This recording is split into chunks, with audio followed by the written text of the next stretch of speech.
Hi everyone, thanks for returning. Let's unravel another horrible case. The case of Denise Amber Lee. Nathan and Denise's family lives in the SRO Soda District, located near the west coast of Florida. They started dating in their senior year of high school. Nathan is a talented athlete. He is very funny and often makes people laugh. Denise, on the other hand, is very calm. She is known for being smart and kind. On their first Valentine's Day together, Nathan gave Denise a heart-shaped ring. Soon after, the couple got married and settled in a quiet area in Latura Venue, where they rented a house. By 2008, the couple had 2 children, Noah, 2 years old, and Adam, 6 months old. Nathan worked 3 jobs to provide for the family, while Denise focused on running the household. She loved her children and her husband very much. Although the economy was difficult at times, the couple was still happy together. Thursday, January 17, 2008, Nathan left for work early that morning. Around 11:00 a.m., during his break, he called his wife and they talked for about 5 minutes while Noah was cutting his hair on the back porch. They talked about the nice weather, and Nathan asked Denise to open the windows to let in some fresh air. She told him that she had already done so. Everything was normal, and there were no problems. After hanging up, Nathan went back to work and finished his shift at 3:00 p.m. He then called Denise back to let her know that he was on his way home, but there was no answer. During the drive home, he tried to call her 8 more times. When Nathan got home, he found all the windows closed. Denise was not home. He found her keys and phone on the living room sofa. Like most people, Denise would never leave the house without those items, especially when there were small children home alone. Nathan found the 2 boys lying side by side in their upstairs crib. There was no sign of forced entry or struggle, and since the children were too young to understand what had happened, he sensed something was wrong. At 3:29 p.m., Nathan called the police and reported the situation. He told them he was in Northport at the Latura Venue and had just returned from work. He realized his wife was missing and he couldn't find her. The children were with him, but he had no information on where she might be, despite a thorough search of the house. Soon after, the police arrived at Nathan's house. The officers began knocking on neighbors' doors to see if anyone had noticed anything unusual. To everyone's surprise, a valuable lead emerged. Around 2:00 p.m., Jennifer Eckhart, a neighbor, was watching television when she saw a dark green Chevrolet slowly driving down the street. The car drove around the front of her house about 5 times. The car stood out because of its distinctive black front liner, which was added to protect it from minor damage. The neighbor sensed something was wrong and stepped into the front yard just as the car pulled into Nathan and Denise's driveway. Jennifer stared at the driver, thinking he was just looking for a house and had finally found it. Feeling reassured, she went back inside to watch TV. However, after about 10 minutes, she stepped outside again just as the car drove away. Although she did not catch a glimpse of the passenger, she carefully observed the driver's face and later gave the police a brief description of him. After calling 911, Nathan reached out to Rick Goform, a police officer in nearby Charlotte County. Within 30 minutes, Rick organized a large search for Denise, involving officers, search dogs, patrol units, and even a helicopter. The Northport area was put on alert. Denise was declared missing, and posters were distributed to raise awareness of her disappearance. Local police were instructed to closely monitor a dark green Chevrolet and its driver, described as a chubby white man in his 30s. More than 2 hours passed without any sign of Denise or any other clues to aid the search. At 6:14 p.m., police received a call from Denise. She said she was in a car that was being taken somewhere. She informed police that she did not know the kidnapper, gave her full name, and mentioned the street where she lived. The police attempted to trace the call. Unfortunately, Since the call was made from an old phone without GPS, they were unable to pinpoint the exact location. However, they were able to identify the registrant of the number as Michael Lee King, a 36-year-old man. Michael was recently divorced and was raising his 12-year-old son on his own. It is important to note that he has a low IQ of around 76, which makes him mentally retarded. He was in a childhood accident when he was 6 years old. He suffered a serious brain injury while skiing. Despite these challenges, Michael has lived a normal life and has never had any legal problems.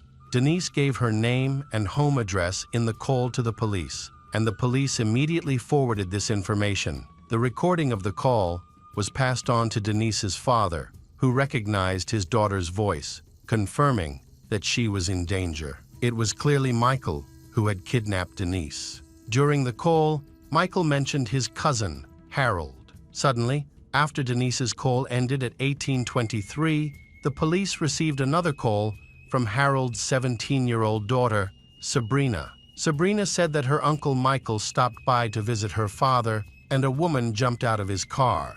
Michael pushed her in. Then he borrowed a shovel and a can of gasoline from Harold. At around 6:00 p.m., Michael did indeed show up at his cousin Harold's house. He parked his car on the side of the road.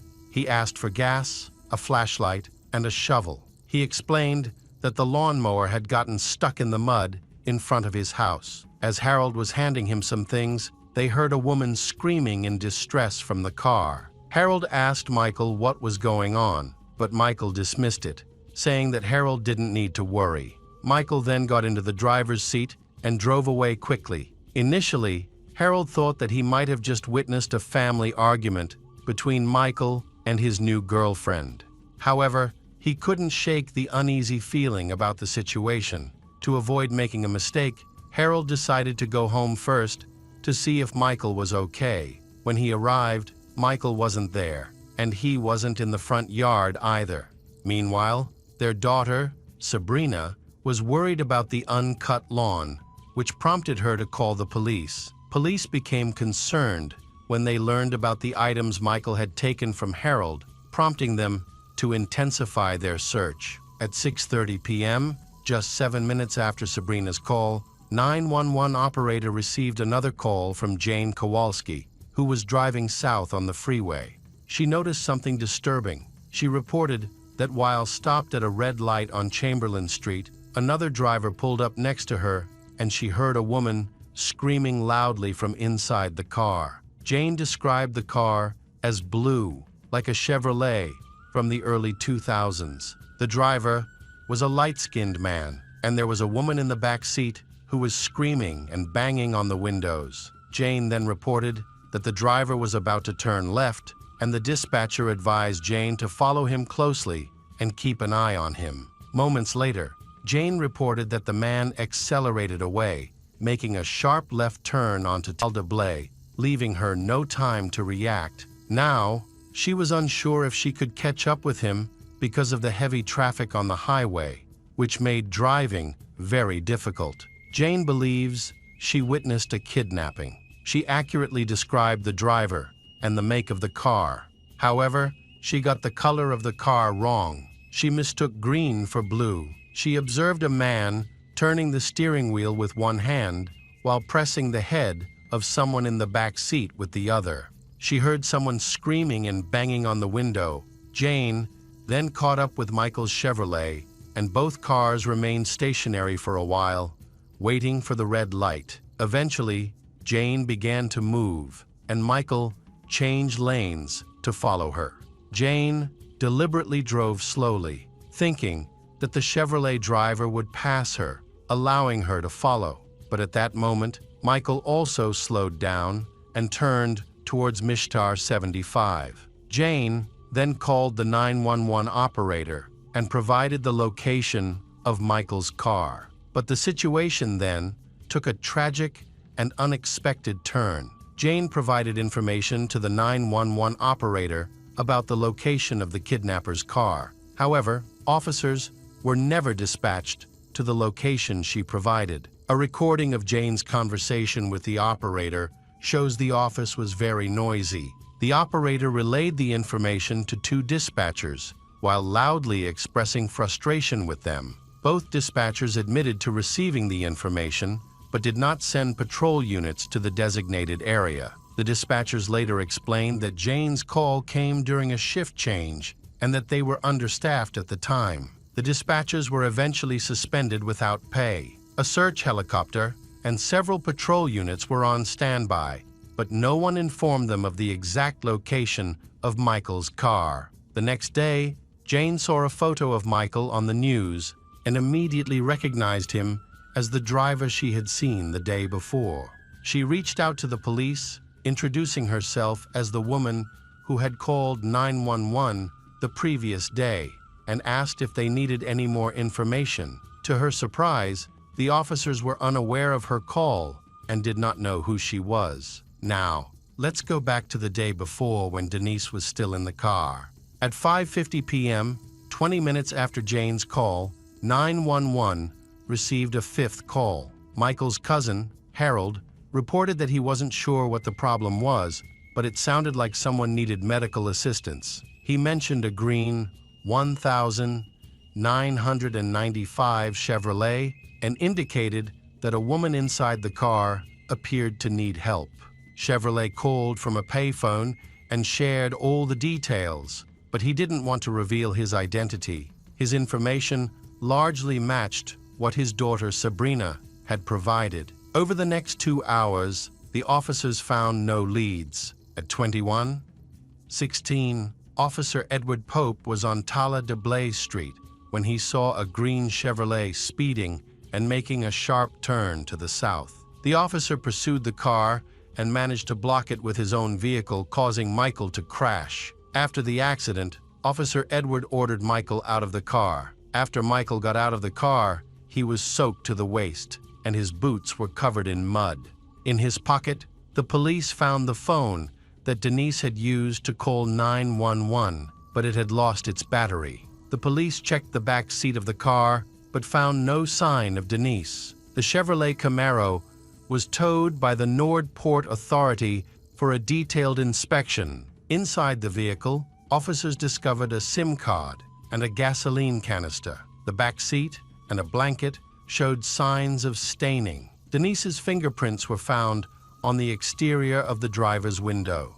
On the front of the car, there were blood spatters, hair strands, and a strange, thick substance. Additionally, hair that had been pulled out was found stuffed in a pocket behind the driver's seat, along with Denise's heart-shaped ring, which she had always worn and never removed. Police believe Denise intentionally left this evidence to help ensure her kidnapper was caught. Michael was identified as the primary and sole suspect in the kidnapping. He refused to confess, would not reveal any information about Denise's whereabouts, and maintained his innocence. During interrogation, he remained silent. Michael's cousin Harold went to the police station to convince Michael to reveal to Denise's family where he had hidden her. Michael eventually spoke up and claimed that he and Denise had been intimate. He said that they had been held hostage by a group of masked criminals who eventually killed Denise. With a search warrant for Michael's home, the police thoroughly examined it and discovered a blanket with white spots and some blood on it. DNA testing confirmed that the blood was Michael's. In the bedroom and kitchen, pieces of adhesive tape with hair attached were discovered. The DNA from the hair roots matched that of Denise. On January 18, the day after Denise went missing, a canine unit searched the area near Blaze Street. Searchers found 2 piles of sand with visible blood. They then excavated and discovered Denise's body buried 3 feet deep in a swampy grave. She suffered a gunshot wound to the head. A cartridge case was found nearby in the grass. Denise's stained underwear and shirt were also found. DNA analysis confirmed that the biological material matched Michael's DNA. Denise's autopsy results showed that she died from head injuries. Blood and hair found outside Michael's car indicated that the car was close by when Denise was shot. Additionally, aspirin was found in Denise's lungs, indicating that she was alive and breathing for some time after the injury. She fought valiantly for her life, suffering numerous wounds and bruises while defending herself against Michael. Marks on her wrists indicated that she had been bound by Michael. Her hair and 2 pieces of duct tape were recovered, along with biological material from Michael found at the scene. Michael was on trial for first-degree murder, rape, and kidnapping, but he pleaded not guilty to all charges. His lawyers attempted to paint him as a hard-working single father with no prior legal issues. The defense said a childhood accident in which he injured his frontal lobe while skiing is believed to have affected his behavior. His family noted that Michael's attitude changed dramatically after this incident. When he was 13, he nearly killed his brother with a bow and arrow while imitating a cartoon character. After his childhood accident, he needed special education services for children with low IQs. Michael experienced severe headaches and constant ringing in his ears. A friend testified in court that in the days leading up to the abduction, Michael showed signs of paranoia, claiming that neighbors were spying on him through his windows. The defense attorneys pointed out that individuals who have suffered frontal lobe injuries are more prone to making mistakes, taking unnecessary risks, struggling with aggression control, and having trouble distinguishing between reality and fantasy. Comprehensive cognitive tests confirmed that Michael had a very low IQ.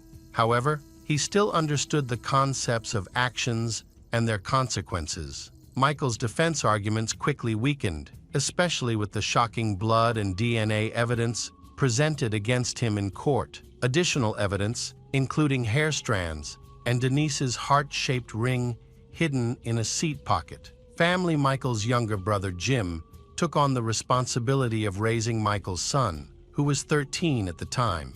The boy needed psychological support to cope with his mother's abandonment and the impact of his father's actions. Denise's family sued Charlotte County police dispatchers for serious misconduct in the case. The case was settled out of court for $1 million.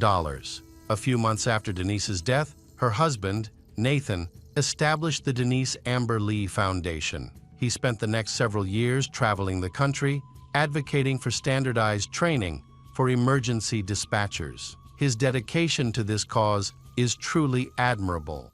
Hey detectives! Welcome back. We've got another mysterious case to explore. The case of Samantha Knight and Renee Aitken. Samantha Knight was born in 1977.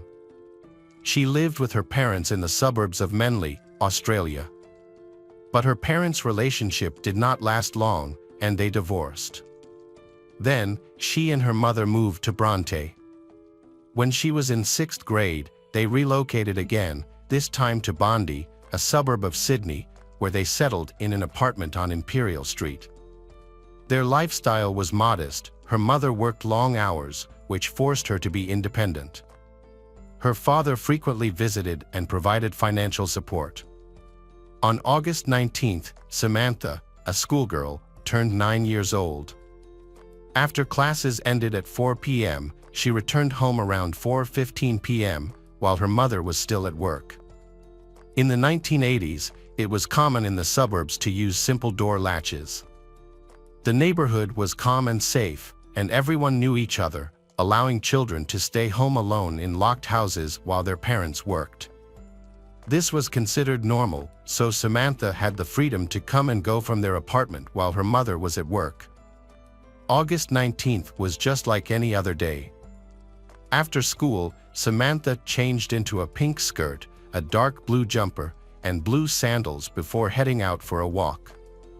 A few hours later, her mother, Tess Knight, returned home from work and found a half-eaten sandwich in the kitchen, but little girl was missing. Tess wasn't initially worried, as it was common for Samantha to go for walks with friends and sometimes skip meals to do so. She continued with her evening routine, expecting her daughter to return soon. However, as it got darker, Tess began to feel anxious. Samantha usually came home before dark, and her absence was concerning. She decided to search for her daughter. Since they had recently moved to the area, not many people knew her, making the search more difficult. She asked neighbors, acquaintances, and Samantha's friends if they had seen her, but no one had any information, which heightened her alarm. Without a mobile phone, she couldn't call Samantha or track her whereabouts. When she returned home, Tess checked again to see if Samantha had come back while she was out, but she was still missing. In a state of urgency, she called emergency services to report her daughter's disappearance, Samantha. Soon after, the police came to her house. They spoke with she to gather details about Samantha's disappearance. She was confused and said she didn't know what had happened because she was at work. Unfortunately, there were no surveillance cameras in the area, so the police had to rely on tips from witnesses who might have seen something unusual. Police immediately interviewed neighbors, friends, family members of Samantha and anyone nearby for clues. Several store employees reported seeing the girl. Samantha had visited at least 3 different sections of the store selling office supplies, and she was last seen walking down the street. Some witnesses thought she might have been talking to a man. However, they did not find anything suspicious. The police had no other leads. They thoroughly searched the area and followed the route Samantha had taken, but they did not find anything relevant to the investigation. The public was soon informed about the incident. The police requested assistance from local residents through the media, sharing Samantha's photo and description of clothing. Local residents acted quickly. The very next day, hundreds of volunteers participated in a search operation throughout the city. The media also extensively covered this tragic incident. The possibility that Samantha had left home was not even considered. She was too young. At her age, kids typically do not run away from home to spend time with friends. All of her belongings were still at home, and she had never displayed any rebellious behavior before. Samantha was a sweet, kind, and calm girl who worked hard in school, leading detectives to believe she had been kidnapped, possibly taken from her home by someone who maliciously opened the door. Local residents is extremely uneasy. There had never been a kidnapping in their quiet suburb. Residents began to scrutinize one another, fear that the criminal may be living in their area. Investigators had little information to investigate, relying mainly on interviews with local shopkeepers.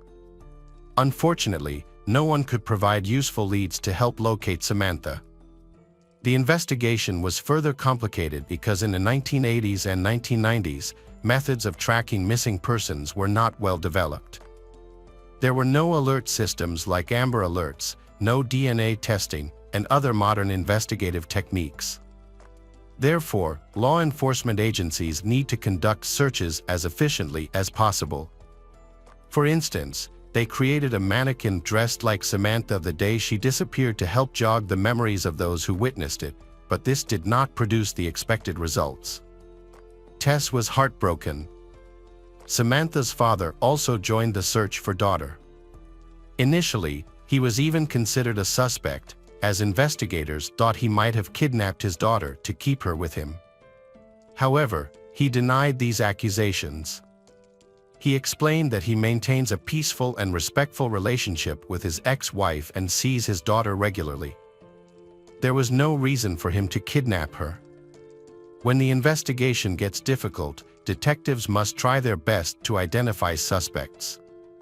The relatives of Samantha began to lose hope of finding her alive and feared the worst. Police are also leaning towards the theory that the girl may have died, possibly taken by human traffickers and taken to another country. This theory was explored, but for 12 years, there is no evidence to confirm this. When the police received a significant lead from a woman, they focused on a local resident named Michael Guder. He lived near where Samantha had disappeared, had been in prison since 1996 for child rape and may be a suspect in Samantha's disappearance. Michael's life is full of disgusting incidents. Born in 1950, He grew up in Melbourne with an alcoholic mother and a younger brother named Tim, born in 1953. Eventually, their mother sent them to an orphanage, where Michael faced further sexual abuse from older children, many of whom were under the influence of drugs. Other children also suffered violence, including Tim, but they all remained silent due to threats. Michael's mental health becomes increasingly serious, and as he matures, he begins to negatively impact the other children in the orphanage.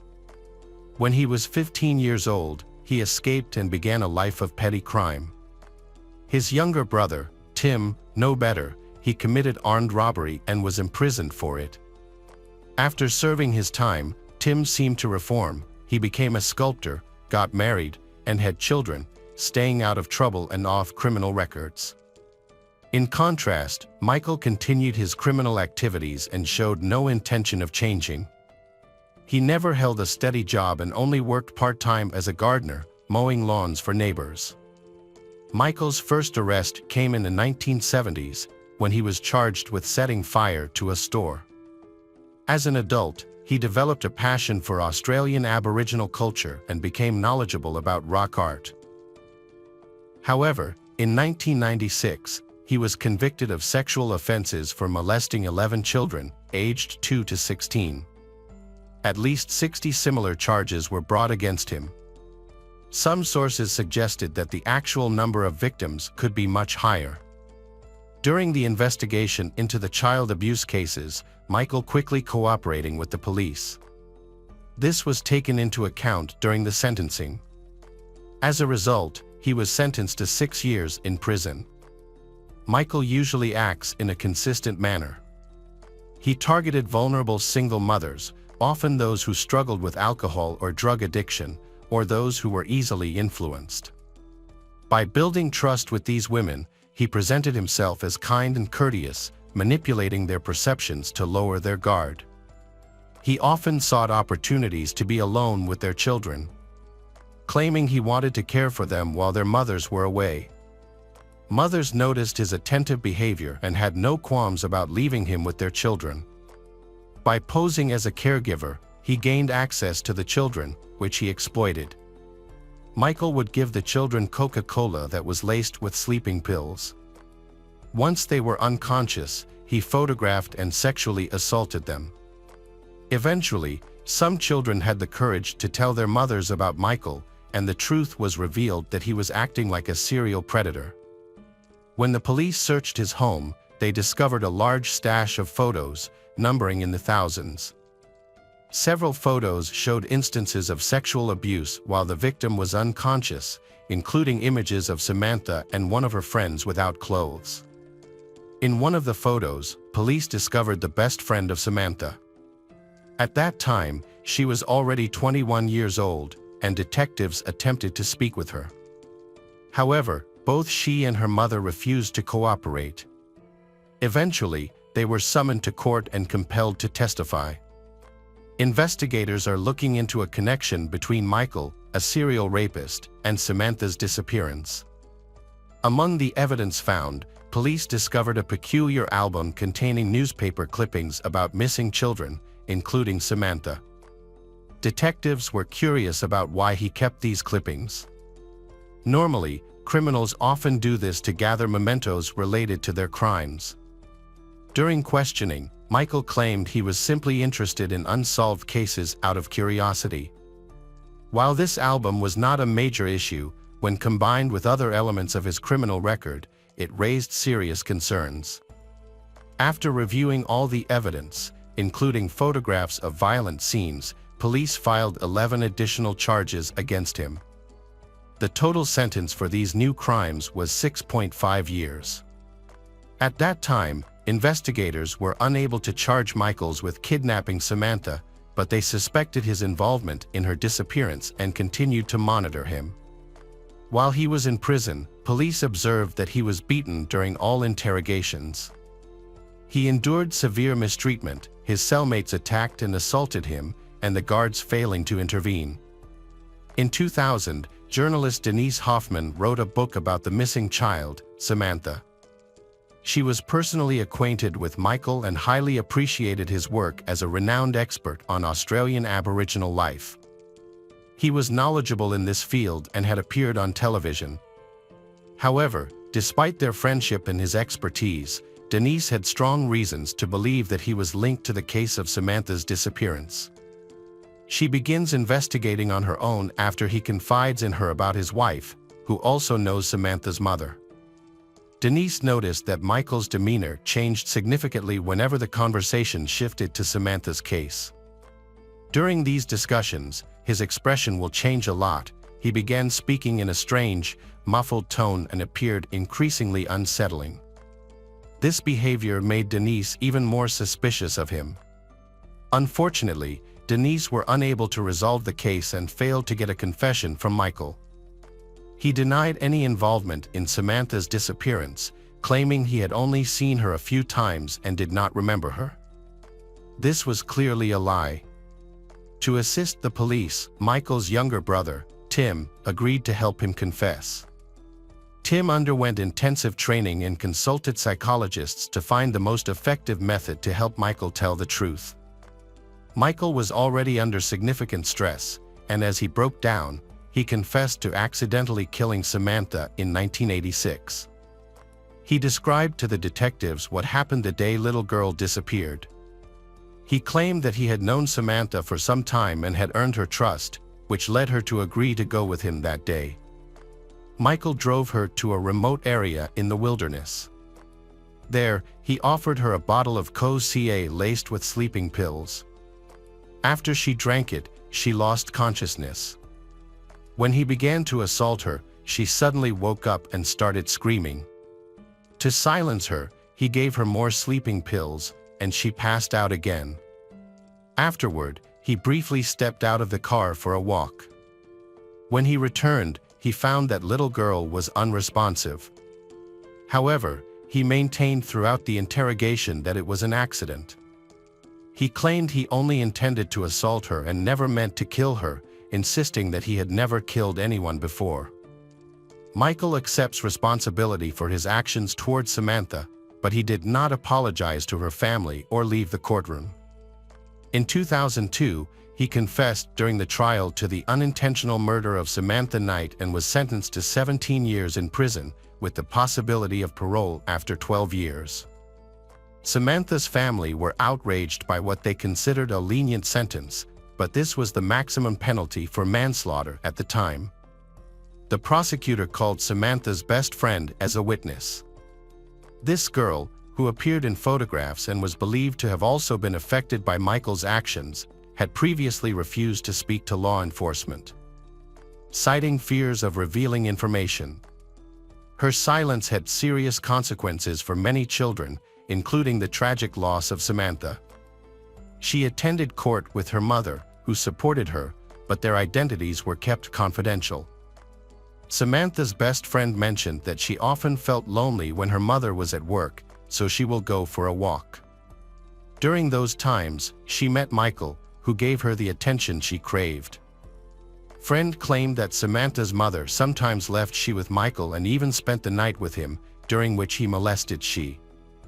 However, Samantha's mother firmly denied knowing Michael and insisted that she never left him alone with Samantha. Strangely, the witnesses later retracted their statements about Samantha without providing any reasons. Finding her remains for burial became extremely important. Initially, Michael claimed he couldn't remember where Samantha's body was. However, several years into his prison sentence, he suddenly recalled that he had buried her in Cooper Park, just a 15-minute drive from her home. Yet, he later changed his story again, saying the body was buried a bit farther away than he originally indicated. On the map, he pointed to an area where a yacht club now stands, which was built just a year and a half after Samantha's disappearance. Despite extensive searches in the area using trained dogs, Samantha's remains have never been located. To this day, her body has not been found, and many doubt it will ever be found. In addition, Michael is also suspected in the disappearance of 5-year-old Renee Aitken, who vanished without a trace in South Wales in February 1984. When there was a thunderstorm, her brother went to check on her and noticed she was missing. He found her bed empty and the front door open. He told their parents, who then called the police. They began searching for her immediately. However, there was a storm at the time, so it's possible that all the evidence was washed away. Initially, the main suspect was Brian James Fitzpatrick. A man with a history of child kidnapping, he lived nearby and knew Renee's family. However, he died in a car accident just weeks before his trial. For many years, the case went cold, but in 2013, police revisited the investigation and looked into Michael. At the time of Renee's disappearance, he worked as a gardener close to their home. A family member recognized that he bore a resemblance to a suspicious man who had been seen behind their house. In Michael's scrapbook dedicated to missing children, there were articles and photos of Renee. Researcher Denise Hoffman believed that Renee's case shared similarities with the disappearance of another girl, Samantha, as both were small and light. Michael could have used drugs to incapacitate Renee's and sneak her out of the house. Michael was skilled at gaining the trust of children, causing suspicions that he was involved in Renee's kidnapping. Detectives questioned him about the incident, but he denied any involvement. They believed him, even though he had previously denied involvement in Samantha's case, which he later admitted. However, the police concluded there was not enough evidence to charge Michael with kidnapping, and Renee's case remains unsolved. She has not been found. Both the police and Renee's family believe she has likely been dead for a long time. While in prison, Michael developed an interest in Aboriginal culture and history, studying various materials on the subject. He authored several works, which were sent to libraries across Australia. In total, he wrote 16 pieces, ranging from 6 to 28 pages long. He also pursued studies in archaeology and earned a degree in that field. Michael was remarkably intelligent, impressing everyone with his capabilities. He has the potential to become a scientist and can contribute to research projects. However, he chose a path of crime. In 2014, Michael became eligible for parole after serving the minimum term of his imprisonment. This made the public extremely indignant, as many people believed he should remain in prison. Individuals like him will never change and will continue to pose a threat to society. Due to public backlash, Michael's request for parole was not granted and he remains in detention. The public, including Samantha's mother, wants Michael to spend the rest of his life in prison. She continued to suffer from the pain of losing her daughter. She could not give her daughter a proper burial and had never seen any sign of remorse from Michael. Supporters of Michael sought to challenge his sentence. They pointed to his participation in 55 therapy programs in prison, claiming he had undergone rehabilitation and was a model prisoner, he deserving of freedom. He behaved well and did not violate prison rules, leading to his release on September 5, 2019, at the age of 68. As part of the bail conditions, Michael was required to stay under strict supervision for an additional 5 years in a special facility for former prisoners. Police fitted him with a tracking bracelet, and he was given a lengthy list of 56 restrictions. These included bans on visiting public places, playgrounds, and schools, a prohibition on contacting minors, restrictions on leaving the country, a ban on changing his name or appearance. He was also subject to regular checks for drug and alcohol use. Despite these measures, there was no guarantee that Michael, the serial rapist, would refrain from committing further crimes. Even his younger brother, Tim, believed releasing him was a mistake. The public was outraged by his release, they fearing that he was already planning new crimes against children. When Michael was released, he had a large tumor in his groin, which he had refused to treat while in prison due to a lack of trust in the medical staff. After his release, he focused on his health, successfully treating the tumor and managing his heart disease. However, He declined medication to reduce his libido because he believed they would interfere with his other medications. Initially, Michael stayed in a shelter near Long Bay, but when the public discovered his location and began to pursue him, he was moved to a secret location.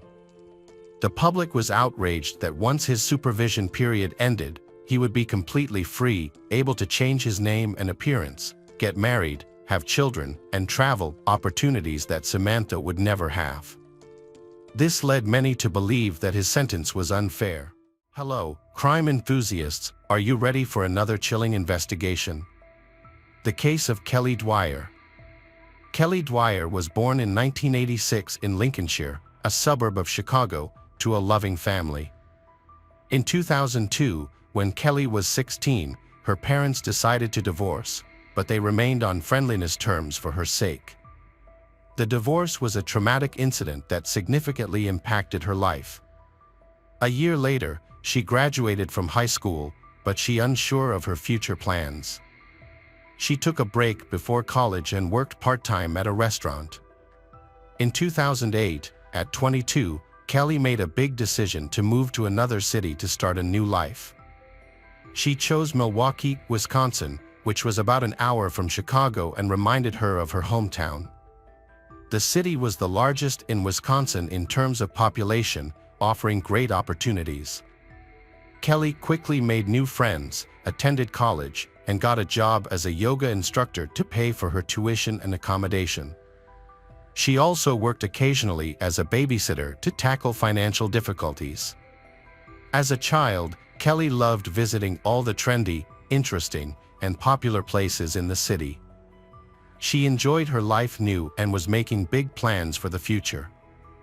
The last time Kelly saw her father was a month before she disappeared, when he visited her in Milwaukee. At that time, Kelly had graduated and was working as a yoga instructor and sales clerk in a sports store. Her friends and co-workers admired her upbeat and fun personality. Kelly appeared to be happy and content with her life. She loved her job and had been in a relationship with Chris Sako for a year. Chris was a 38-year-old successful IT manager at a trucking company. He graduated from Boston University in 2009 with a degree in international business. He had moved from New York City to Milwaukee for his job. Chris was a hardworking, decent person and have a good family. Both Kelly and Chris shared a love for sports and entertainment, seemed they like a perfect couple. Chris was already enjoying a successful career, a luxurious apartment, an expensive car, and a reasonable fortune that he had earned independently. During the investigation, detectives found that Kelly had no enemies or anyone wishing her harm. All her belongings were left at home, which ruled out the possibility of her running away. What was troubling was the complete lack of activity on her bank accounts and phone. This led police to speculate that she might be in danger. The last person to see her on October 10, 2013, was her boyfriend Chris, so the investigators asked him to come to the station for an interrogation. Chris explained that they met at his luxury apartment in Lafayette Towers, spent some time there, and left around 8 p.m. They then went to a small bar across the street from his apartment, where Chris and Kelly mingled with others and enjoyed a drink. In good spirits, they returned to his apartment around 2:30 a.m. and went to bed. Kelly left at 9 a.m., and they never saw each other again. Chris emphasized that he did not consider Kelly his girlfriend. They had an open relationship, and he was truly in love with another woman. This made the investigators curious. While Chris's story seemed quite believable, something about his words and behavior was suspicious, prompting the police to scrutinize him more closely. Detectives interviewed friends who were with Chris and Kelly that night. The friends confirmed that they all had a great time together. First, they went to the bar, and then they went outside, ordered a pizza because they were hungry, and ate it on a bench. Kelly was in a good mood and shared her plans for her day off, which included catching up on sleep, doing yoga, doing laundry, and resting. Later, Chris and Kelly went home, and they invited a friend over for another drink. The friend said she felt uncomfortable in Chris's apartment. She had a few drinks and later decided to leave. That night, Chris was smoking and chatting with a friend while Kelly seemed a bit down. The friend thought Kelly was just tired and decided to leave the apartment to give them space. After speaking with Kelly's other girlfriends, the investigator discovered that the relationship between Chris and Kelly was not as good as it appeared. Kelly was genuinely in love with Chris, but he didn't seem as invested. Chris wasn't making any plans for a future together, which concerned Kelly. She suspected he might be having an affair and thought they might break up soon. As a result, Kelly felt there was no future with Chris and began looking for other options. She signed up for a dating site and began chatting with different guys, although she hadn't met them in person yet. Kelly's friends pointed out that they had seen bruises on her arms and neck. Curiously, when they asked about the bruises, Kelly always turned it into a joke, called it a crazy night, and immediately changed the subject. Her friends suspected these could be signs of violence, but Kelly never confirmed this thing. By that time, CCTV footage from Chris's house had been reviewed. It showed Chris and Kelly returning drunk to the apartment at night. But Kelly was never seen leaving. This footage contradicted Chris's claim that Kelly left his home at 9 a.m. the following morning. Turns out another friend of Chris had been in the apartment that night and said he'd done substances with Chris. With this information, the detectives got a search warrant for the apartment and went to Chris's house. Inside, they found various substances, pills, pipes, and other items, and arrested Chris for possession. The detectives also noticed something odd: a torn curtain in the bathroom. The curtain was missing, and the hooks where it hung were damaged, as if the curtain had been forcefully ripped off. During the interrogation, Chris appeared calm and confirmed that he had used substances, but he denied trading them. The police accessed Chris's cell phone and started investigating it. They found frightening materials, photos of a naked, unconscious girl on his bed, as well as a video of Chris sexually abusing the girl and seemingly strangling her. They suspicions that Chris was drugging the girl to take advantage of her. These materials were included as evidence in the case of Kelly's disappearance. The police went back to Chris's apartment with a cadaver-sniffing dog. The dog signaled at the bed and the bathroom in the apartment, and then pointed towards the front door. Later, it led the officers to Chris's car in the parking lot, as well as to some trash bins. By then, the investigators were already sure that the missing person was dead, and Chris became the main suspect in the case. She spent the last minutes of her life in his apartment, and then he took her body out and transported it in a car. It's still not known how Chris managed to discreetly get Kelly's body into the car without being caught by any of the 28 security cameras. While the police continued investigating, they checked Chris's computer and found explicit photos of babies. He was charged with possession of this material. At that time, Chris was out on bail awaiting trial, and investigators were still looking for evidence and Kelly's body to charge him. Remembering what Chris had told them about another girl he was secretly dating, detectives began to look into his double life. The young woman was named Megan, and she had been dating Chris for about 3 years. However, Megan doesn't know that Kelly is involved in Chris's life. The detectives went to talk to Megan and showed her photos of Chris's apartment. Upon examining them closely, Megan realized that some things were missing. In the bathroom, there was no shower curtain, rug, or several towels. In the bedroom, a large golf bag that was always kept there was missing. Based on the description, the detectives assumed that Kelly's body could have fit in such a bag. After reviewing all the building's entrances and exits, the police determined that Chris could have used an alternative path to reach the car without being seen. It seems he had thoroughly studied the house beforehand to plan this path. Parking lot camera footage captured Chris arriving with a large bag, which he placed in the trunk. He drove away from the house at 10:06 a.m. on October 11th, and at 10:08 a.m., Kelly's phone was permanently disconnected at the same location. Over the following 8 hours, footage showed Chris returning to the house multiple times, loading items into his car, finally he leaving at 6:16 p.m. He did not come back until the next day. When investigators asked him about the items he was transporting, Chris claimed he was moving his summer sports equipment to his mother's house. However, no one believed his explanation. That day at 7:30 p.m., Chris was supposed to meet Megan. However, she reported that he was over an hour late. Detectives suspected that during this time, Chris was searching for a place to dispose of Kelly's body, which explained his tardiness. Tracking Chris's movements was impossible because his phone had been turned off since the morning. Being an experienced IT professional, Chris likely knew that keeping his phone on would make police it easy to trace his location through phone records. Megan testified that Chris was acting differently that night. He appeared agitated and nervous. He was fiddling with his phone and said it wasn't working, which made him late. After their date, they went to Megan's apartment and stayed the night. Chris was so stressed that he couldn't sleep and was sweating heavily, so much so that Megan had to change the sheets in the morning. The investigators believed Chris was anxious because Kelly's body was still in his trunk, making him fearful of being discovered. He was trying to find a place to hide Kelly's remains.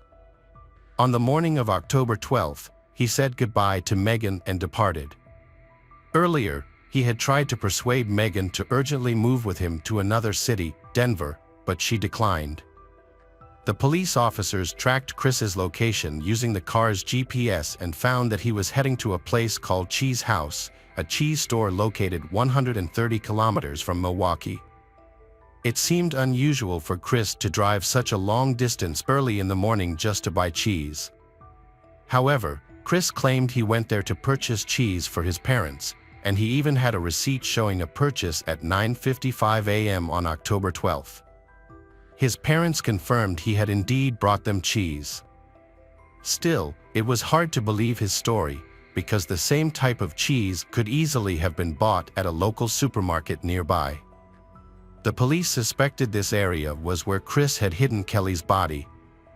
It was later revealed that Chris stopped at a sports store around noon on his way back and bought new sneakers, which raised suspicions. Detectives thought this was intentional. They believed Chris wanted to dispose of an old pair of shoes because it might have blood on them, or at the spot where he hid Kelly's body there may have been footprints from his old sneakers. Chris considered everything carefully and got rid of all the evidence, creating an alibi for himself. He is very good at analysis and wanted to commit the perfect crime, but the investigators were able to prove he was lying. The distance from the cheese store to the sports shop was about 80 kilometers, a trip he would have made in around an hour. So why did he show up at the store more than 2 hours later? All signs pointed to him doing something else for another hour, probably hiding the body. Police believe Chris hid the bag containing Kelly's body somewhere along the route and disposed of it there. The police were looking for Kelly, but without a specific location, the search was difficult and inconclusive. The entire 80 kilometers route was the search area, which was like searching for a needle in a haystack. Meanwhile, in November 2014, Chris Sako went on trial for possessing illegal substances and explicit photos of children. He pleaded guilty and received a 19-year prison sentence. The roadside search continued, and they eventually succeeded. A local resident walking in a wooded area about 60 kilometers from the city discovered human remains near the road. Dental records later confirmed them as those of Kelly Dwire. The resident quickly reported the discovery to the sheriff's office, who immediately suspected it was Kelly's body, which they had been searching for in that area for a long time. The discovery finally ended the search for Kelly, bringing some peace to her parents after a year and a half. Now, they needed to seek justice for her and determine the exact cause of death. The cause could not be identified from the skeleton alone. The medical examiner suggested that the girl might have been strangled, but the force was not strong enough, so the hyoid bone was not broken. There was no evidence at the location where the body was found, no torn curtain, mat, towels, or even a bag. However, the position of the body was unusual. The skeleton was found face down, with one arm under the torso and the legs bent, suggesting the body had been in a narrow space for some time after death. This further confirmed that Kelly had been hidden in that golf bag. Chris was seen on his home cameras with the bag and also driving down the road with it, disposing of the body, but all of this was circumstantial evidence. There was no direct proof that Chris had committed the crime, so the detectives continued to investigate the case. They were not in a rush because he was already in jail. It was not until 5 years after Kelly's disappearance that he was finally charged. The charges were negligent homicide and hiding the body. The police could not prove that the murder was planned in advance. They believed that on that night, the situation was similar to what investigators found in a video. Chris became intimate with her, lost control during strangulation, and accidentally killed her. He then tore down the bathroom curtain, rug, and towels, wrapped the body, put it in a bag, thoroughly cleaned the house, and disposed of the body. Chris claimed he was innocent of Kelly's murder. During the trial, CCTV footage was shown, along with a video from Chris's cell phone capturing the strangulation, and evidence from a canine inspection of his apartment was presented. Megan, who testified against him, stated he was unusually nervous and late for a meet on that day. Chris's ex-girlfriends also testified, saying he had a disturbing fascination with choking in rough sex, which frightened them. The defense argued that there was no direct evidence against Chris and that the prosecution judge was based on speculation. They highlighted that Chris had no previous arrests or convictions, except for a substance possession case. He was a successful IT professional and valued employee with a respectable family, and they contended he was not capable of murder. Not all CCTV recordings were preserved before the trial, so the prosecution couldn't prove for sure that Kelly hadn't left the house. The defense even brought forward a witness during the trial who claimed to have seen a girl who looked like Kelly the weekend after she disappeared, in another man's car. They had seen her picture on TV as a missing person, but the witness wasn't completely sure it was her. All of this led the lawyer to hypothesize that Kelly left Chris' apartment and was then set up by one of her new boyfriends met through the dating website. The defense counsel argued that there is no way to confirm what exactly the dog detected because there is no video recording. As a result, which could be subjective. In contrast, the prosecution countered that the observe was conducted as objectively as possible, with many police officers present, and they all agreed on the results. At that time, Kelly had already stopped communicating, was not answering calls or messages, and was not active on social media, which was unusual for her, suggesting she was already dead. The prosecutor persuaded the jury that Chris was responsible for the murder. Chris was the only one who could have done it, and he cleverly planned everything and disposed of the evidence, leaving no direct proof of his involvement.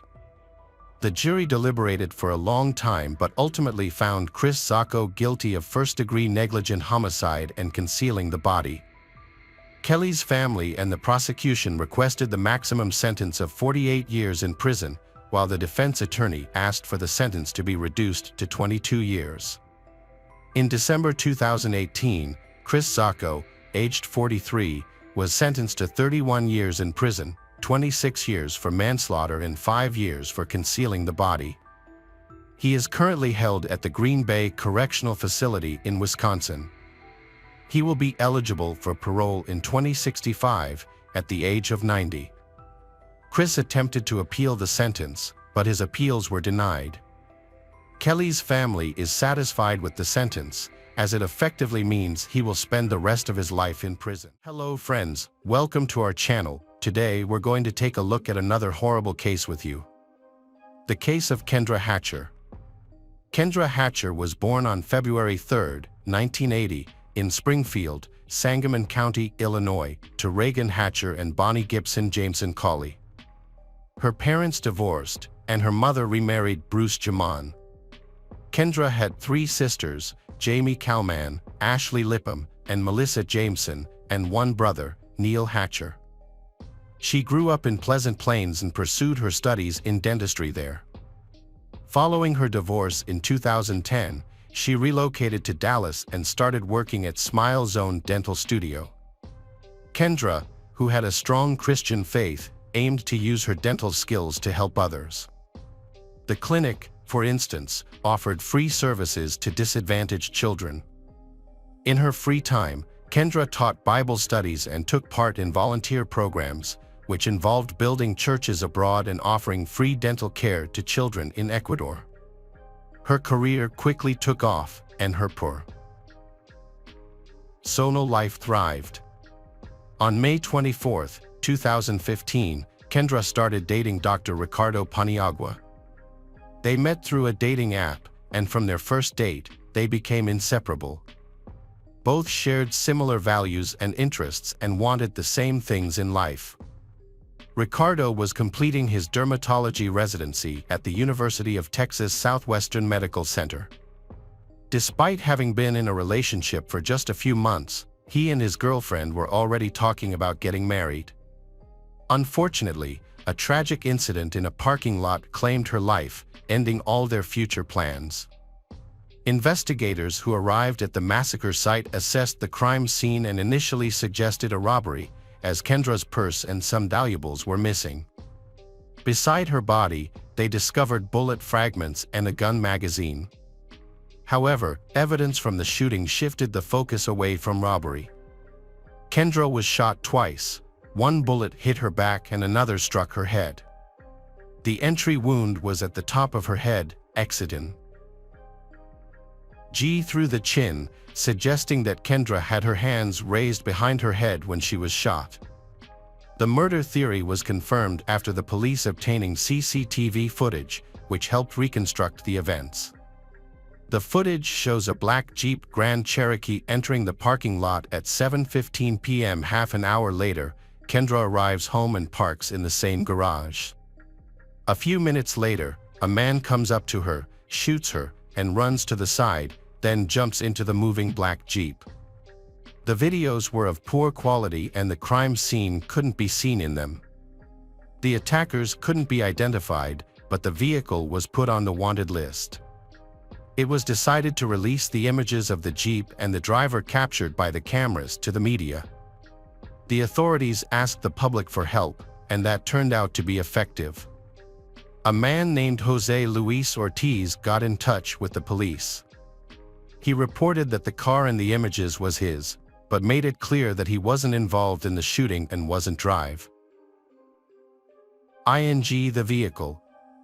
When questioned, Jose explained that on the morning of September 2nd, 2 of his friends, Brenda Delgado and Crystal Cortez, asked him to fix their car and requested to borrow his Jeep until the evening. Jose agreed. He mentioned that later that evening, Brenda called Jose to a restaurant. That same evening, Crystal drove the Jeep come back to Jose's house. Therefore, the man was quite surprised when he saw his Jeep in the news. When Jose saw his Jeep on a TV show, he asked Brenda about it. At first, she said it was a different Jeep on the screen. Then, Brenda mentioned that Crystal had been traveling for work, and she didn't know anything about it. Brenda advised Jose not to tell anyone and just repaint the Jeep. Brenda agreed to pay for the Jeep to be painted. Meanwhile, Jose was waiting for a decision on his U.S. citizenship and wanted to avoid any issues with the police. He understood that Brenda had tricked him, so he went back to the police department to testify. He police monitored all the Jeep's movements that day and identified the 2 young women whom Jose had mentioned. Brenda Delgado was the first person investigators questioned. She claimed she didn't know Kendra and had never seen her before. When asked about her whereabouts on September 2nd at 7:42 p.m., Brenda provided an alibi, stating that she was at a restaurant with Jose and even presented receipts for the dinner. This raised questions about why someone would keep dinner receipts for so long. Eventually, with detailed investigation, the concealed truth behind the crime was uncovered. The central figure in the investigation was Brenda. She was born into a modest family, Luis and Maria Alato, who immigrated to Dallas from Mexico. Her father worked in a factory. They settled in a low-income neighborhood in southeast Dallas, where Luis found a job in construction and Maria worked at the U.S. Post Office and cleaned houses. Brenda was their second child and only daughter. She was an excellent student, well-liked by her teachers, and worked part-time at a flower shop and as a waitress. Brenda was very ambitious and dreamed of attending medical school, but unfortunately, her parents couldn't afford the high tuition fees. After graduating from Skyline High School in 2000, she continued to live with her parents while dreaming of a prosperous and beautiful life. To achieve her goals, Brenda worked diligently. She was employed as a dental assistant and also worked at a department in North Park Center. In 2012, Brenda met Ricardo Paniagua and fell in love with him. Their first date, a dream come true for her, was at a Jennifer Lopez concert. In November 2012, just 3 months after meeting, Brenda moved in with Ricardo at his home in Fitzhugh Urban Flats. Ricardo was equally captivated by Brenda and even made an effort to meet her parents. In 2013, she posted on Facebook for his birthday. Brenda later found out she was pregnant, but at Ricardo's urging, she ended the pregnancy, which left her heartbroken. A bit recovered from the decision, Brenda decided to focus on her career and her beloved Ricardo. In the fall of that year, she started attending Sanford. Initially, it appeared that Brenda had moved past the emotional impact of the breakup, but this wasn't true. Her reliance on Ricardo intensified. When Ricardo shared a photo online with his new partner Kendra, who resembled a model, Brenda might feel jealous. Investigators, after gathering details about Brenda and her life, concluded that she had a motive to remove her rival. Ricardo confirmed that Brenda was his ex-girlfriend. They had an on and off relationship from 2012 to 2015, the relationship ending a few months before Ricardo met Kendra. Ricardo believed that he and Brenda remained friends and didn't see any issues between Brenda and Kendra. After all, he had dated other women before meeting Kendra, so why would meeting her affect Brenda? Brenda believed she had come up with the perfect plan to win back her ex-boyfriend and eliminate Kendra from his life. She started by offering him support and showed interest in his relationship with Kendra. In reality, she was aware of all their future plans, and Ricardo mistakenly thought her interest was genuine. Unfortunately, men often misunderstand women and sometimes trust them blindly. Brenda had been plotting her own plan for months. She had opened Ricardo's mail and knew all his plans with Kendra, even when and where they had booked tickets. All of this was infuriating to Brenda. She wanted to get rid of Kendra Hatcher, sincerely believing that she had taken Kendra's place. Brenda transferred Ricardo's account to her phone to monitor him closely. Following Ricardo and Kendra became her main focus in life. She became obsessed with stalking them, eventually quitting her job to dedicate all her time to this pursuit. Over time, Brenda developed a sinister plan to kill Kendra, whom she despised. To carry out this plan, Brenda approached several acquaintances, offering them money to harm Kendra. A mutual acquaintance introduced her to Crystal Cortez, a 21-year-old single mother facing severe financial difficulties. For just $500, Crystal agreed to help her. Following Brenda's instructions, Crystal contacted Christopher Love, who agreed to carry out the crime. Crystal gave Christopher $500 from Brenda along with 2 types of illegal substances. Kendra was being followed by 2 women who wanted to learn her habits and daily schedule to choose the best time and place for their crime. On September 2, 2015, they used Jose's car. Crystal and Christopher waited for Kendra in the parking lot. They didn't follow her home from work because they were worried about getting stuck in traffic. That evening, they successfully carried out their plan. A few days after the crime, Crystal and Christopher were arrested. The suspects denied their guilt and being at the crime scene. However, things changed when Christopher was ND with the gun that killed Kendra in the side compartment of the car. Crystal, on the other hand, was nervous and constantly confused in her testimony, giving different testimony about why the SUV appeared in various parts of the city. In the initial questioning, Crystal confessed to being the driver in the parking lot. However, she insisted that she was forced there by an armed carjacker who had entered her SUV and made her drive. Trying to appear innocent, she falsely stated that her son was with her in the car. This claim was later disproved as security cameras did not show any child present. During the interrogation, as more evidence emerged, Crystal altered her testimony and sought to negotiate with the investigators. She agreed to testify against Brenda in exchange for a reduced sentence. Crystal informed the police that Brenda wanted Kendra dead and that the crime was Brenda's idea. Crystal stated that within 2 weeks of meeting Brenda, they started planning the crime. The CE found out that Brenda wasn't just sad because her relationship with Ricardo had ended, she was obsessed and desperate to win him back. She pretended to be happy about being his loyal friend, but her life started falling apart. She began to resent Kendra, believing she had taken her place. According to Crystal, it was at this moment that Brenda decided she wanted to get rid of Kendra Hatcher. That's when a plan to commit the perfect crime hatched in Brenda Delgado's mind. During her testimony, Crystal explained how Brenda came up with the perfect crime and enlisted her help. Together, Brenda and Crystal started planning to kill Kendra. They met several times and came up with various plans. The initial idea was to inject Kendra with illegal drugs or sedatives and then dispose of her. Brenda knew she needed a trustworthy accomplice to avoid suspicion, so she began the search. They drove through the rundown neighborhoods and asked several people for assistance. This is how they met Christ.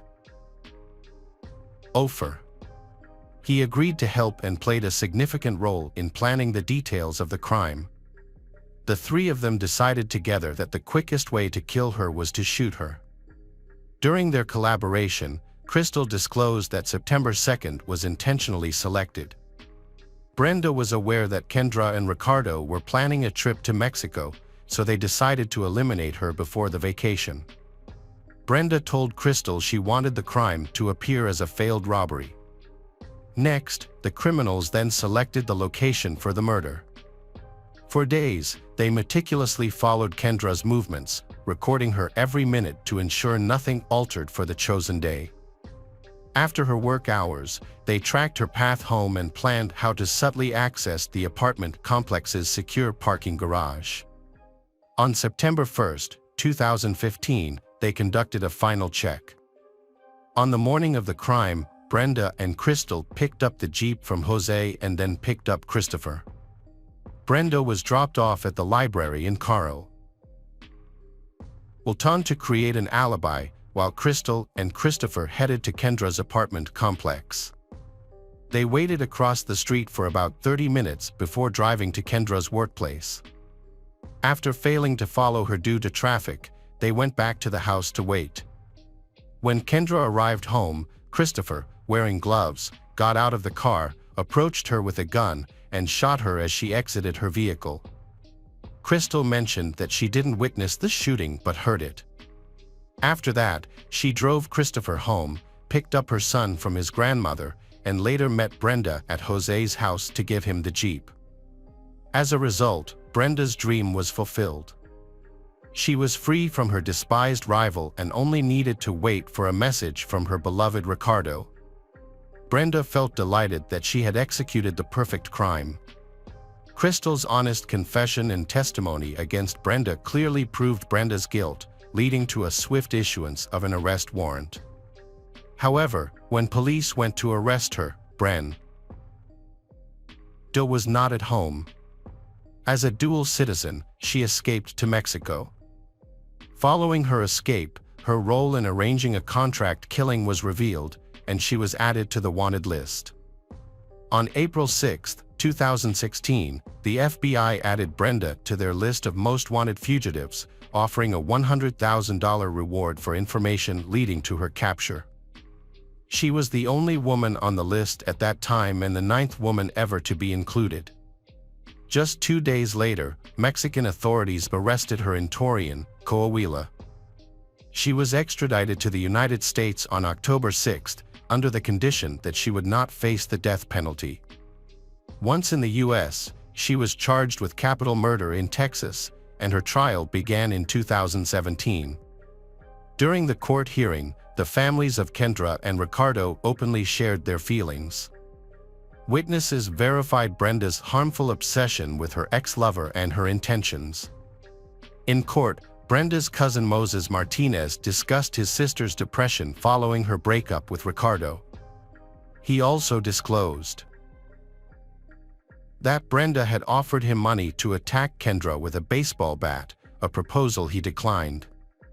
At the trial, Jennifer Escobar, Brenda's friend, testified that Brenda was obsessed with Ricardo. She recounted that Brenda would read all his emails and track his movements through his phone. Jennifer informed the jury that Brenda had a copy of his house key and access to his bank accounts. She also revealed that Brenda asked for her help to get rid of the hated Kendra, suggesting methods like injecting something lethal or using a bat to put her in a coma. Brenda offered Jennifer $2,000, a car, and illegal drugs in exchange for her help. Jennifer talked about this offer with her parents and decided to refuse it. It's odd that, when presented with the suggestion to harm or kill someone, but no one reported this threat to the police. Brenda's obsession was highlighted through evidence presented by several associates in court. It was found that Brenda had a motive to want Kendra dead, seeing her as a barrier to reuniting with Ricardo. Evidence revealed that Brenda's obsession grew significantly in the months before Kendra's death. During the hearing, an ATM withdrawal receipt for $500 was presented, which Brenda gave to Crystal as payment for her involvement. Christopher received a cash payment of $600. Cell phone records showed that Brenda, Crystal, and Christopher were together before the crime. Moreover, there were over 99 calls recorded between Brenda and Crystal from August 22 to September 4, demonstrating their constant communication to plan the murder of Kendra. The defendant's attorney attempted to place most of the blame on the actual perpetrators, but this strategy was unsuccessful. The defense claimed that Brenda was not present at the crime scene, offering an alibi and receipts showing she was at a restaurant when the crime occurred. Although Brenda did not plead guilty, the jury disagreed with her defense. Brenda was found guilty of murdering Kendra, and she was sentenced to life in prison without the possibility of parole after just 30 minutes of deliberation. Christopher, who directly committed the murder, admitted his guilt and was sentenced to death. Crystal cooperated with the investigation and pleaded guilty, which resulted in her receiving a 35-year prison sentence with the possibility of parole. Kendra Hatcher's family expressed satisfaction with the court's decision and quietly left the courtroom after the verdict. On the other hand, the Delgado family never believed Brenda could be involved, as they knew her as a loving daughter and a woman with solid family values and Christian principles. In conclusion, the tragic case of Kendra Hatcher underscores the devastating consequences of unchecked jealousy and obsession. Brenda Delgado's relentless pursuit to reclaim her past love led to a senseless crime that ended a life full of promise. The investigation revealed the intricate and disturbing lengths to which Brenda went to orchestrate Kendra's murder, revealing a dark side that was hidden beneath a facade of normalcy. The verdict delivered justice for Kendra and her family, but it also serves as a stark reminder of the profound impact that personal vendettas can have when they spiral out of control. Hi everyone, thanks for returning. Let's unravel another perplexing mystery. The case of Buchanan family. Molly first met Adam Buchanan when she applied for a job as an office manager at his company. At the time, Adam was divorced and raising his son, Nolan, from a previous marriage on his own. The cheerful and outgoing Molly quickly caught Adam's attention. Their mutual interests led to a romance that blossomed into a serious relationship, and eventually, Molly moved in with Adam. Molly became pregnant and their baby was named Gavin. Those who knew the Buchanans described them as a loving family of four. The patriarch of the family owned a construction company, and they purchased a vacation property in El Dorado County, California, a small cabin on 19 acres in Greenwood. The rustic cabin had no electricity, water, sewer, or gas. Adam, who worked in construction, became actively involved in renovating it, and the family began visiting regularly. On September 13, 2015, at 10 a.m., members of the Garden Valley Fire Department were called to a wildfire in Greenwood Township, located on Highway 193 between Cool and Georgetown. When they arrived, they found that the fire had burned 10 acres of land, and while the cabin was still smoldering, it was completely destroyed. Fire department personnel found charred remains in the ashes.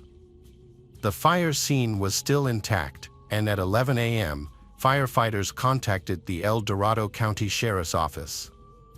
At the time, no one understood the severity of the situation. Firefighters suspected that the victim of the wildfire was a pet trapped inside the house. When they arrived, the rest of the house was still smoldering, making it impossible to check inside. They had to wait for the fire to go out and the temperature to drop. While investigating the house, police officers detected an odor similar to that of burning flesh. Police later found a human skull and a charred torso, indicating that a tragedy had occurred. Police called for backup. Officers from the sheriff's office arrived to thoroughly investigate the scene. It became clear that the small, isolated cabin was not the owner's primary residence, but rather a vacation home. A Dodge pickup truck and trailer were discovered on a plot of land near the cabin. Police obtained the license plate number to identify the owner, who may have been affected by the wildfire. It was quickly determined that the truck and trailer belonged to Buchanan Construction, owned by Adam Buchanan. He lived approximately 160 miles away, in Bonita, California. Police were unsure whether the person inside was Adam Buchanan or someone else. The name of the company owner provided police with their first lead into the investigation. The Bonita police were tasked with checking on the welfare of all members of the Buchanan family. They arrived at the address and parked in the Buchanan driveway, where they saw a white Ford pickup truck. When the officers knocked on the door, Nolan, Adam's 16-year-old son from his first marriage, answered. He was surprised to see the officers in uniform and asked why they were there. In order to avoid alarming anyone in the house, the officers decided to first determine who was inside. Nolan explained that his father, Adam, had gone away for the weekend to their estate, 160 miles away, with Molly and their 8-year-old son, Gavin, and they were expected back that evening. According to Nolan, his father had left him in charge of the house. Police did not yet have enough evidence to confirm that the remains found in the cabin were those of the Buchanans, but the information they gathered, along with the discovery of what they believed to be 2 human remains on the evening of September 13th, was enough to report the family missing from the El Dorado County fire. The following day, September 14th, El Dorado County Police went to the Nolan home to conduct more in-depth interviews and identify the victims of the fire. At the home, officers spoke with Adam's parents, Howard and Susan Buchanan. They mentioned that their son, the owner of the burned-out cabin, had been coming to the cabin to do repairs himself. The parents were very concerned because they had not been able to contact their son or daughter-in-law until that time. From their statements, officers learned that the home was equipped with a generator, but that there was no electricity at the time of the incident. There were also gas tanks inside. This led to two possible explanations: the fire could have been accidental or intentional. By September 15th, the fire had cooled, allowing police to collect evidence, including debris from a nearby fire pit. Detective James Peterson of the El Dorado County Sheriff's Office reported finding new remains, which changed the direction of the investigation. Police discovered a skull fragment with a bullet hole. At that point, it was clear that a homicide had occurred, and according to the sheriff, it could no longer be considered an accidental fire. The remains were collected and sent for DNA testing. In the first set of remains, a bullet was found lodged in the victim's thigh. The bullet-riddled skull was identified as that of a child. There was now no doubt that the fire had been used to cover up the crime. Police initially focused on whether anyone in his profession might have had a grudge against him. They also looked into Molly's life to see if she had any enemies who might have committed the crime. When those leads proved fruitless, police began looking into Molly and Adam's marital problems, which uncovered more problems. Police discovered that Molly and Adam's relationship had deteriorated significantly over time and that at the time of the murders, they had been sleeping in separate rooms for some time. A diary belonging to Molly detailed instances of abuse by Adam. Witnesses reported that Adam had not only abused Molly, but also abused children. Molly's mother, Susie Slanker, expressed to police that she feared that the couple might seriously harm each other during their arguments. Although Molly did not end her relationship with Adam, she would occasionally leave with her son to stay at her parents' house, returning after a few days until the next argument. It was also revealed that the couple enjoyed hunting in the area near their vacation home. Since both were armed, the police hypothesized that during an argument, one of them picked up a gun and shot the other, then, realizing the seriousness of the situation, committed suicide. There was a notable contradiction. If the tragedy had been caused by a conflict between husband and wife, there should have been a weapon found near one of them. However, no weapon was found. The police thought that the weapon might have been destroyed in the fire, making identification more difficult.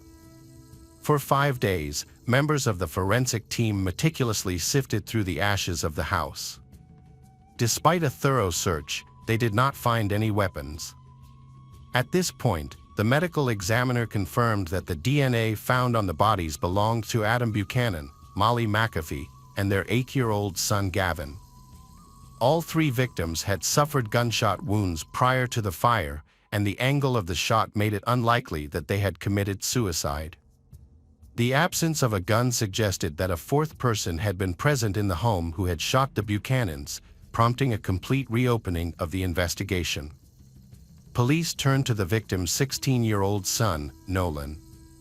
He told police that the family had driven away in an old Dodge truck.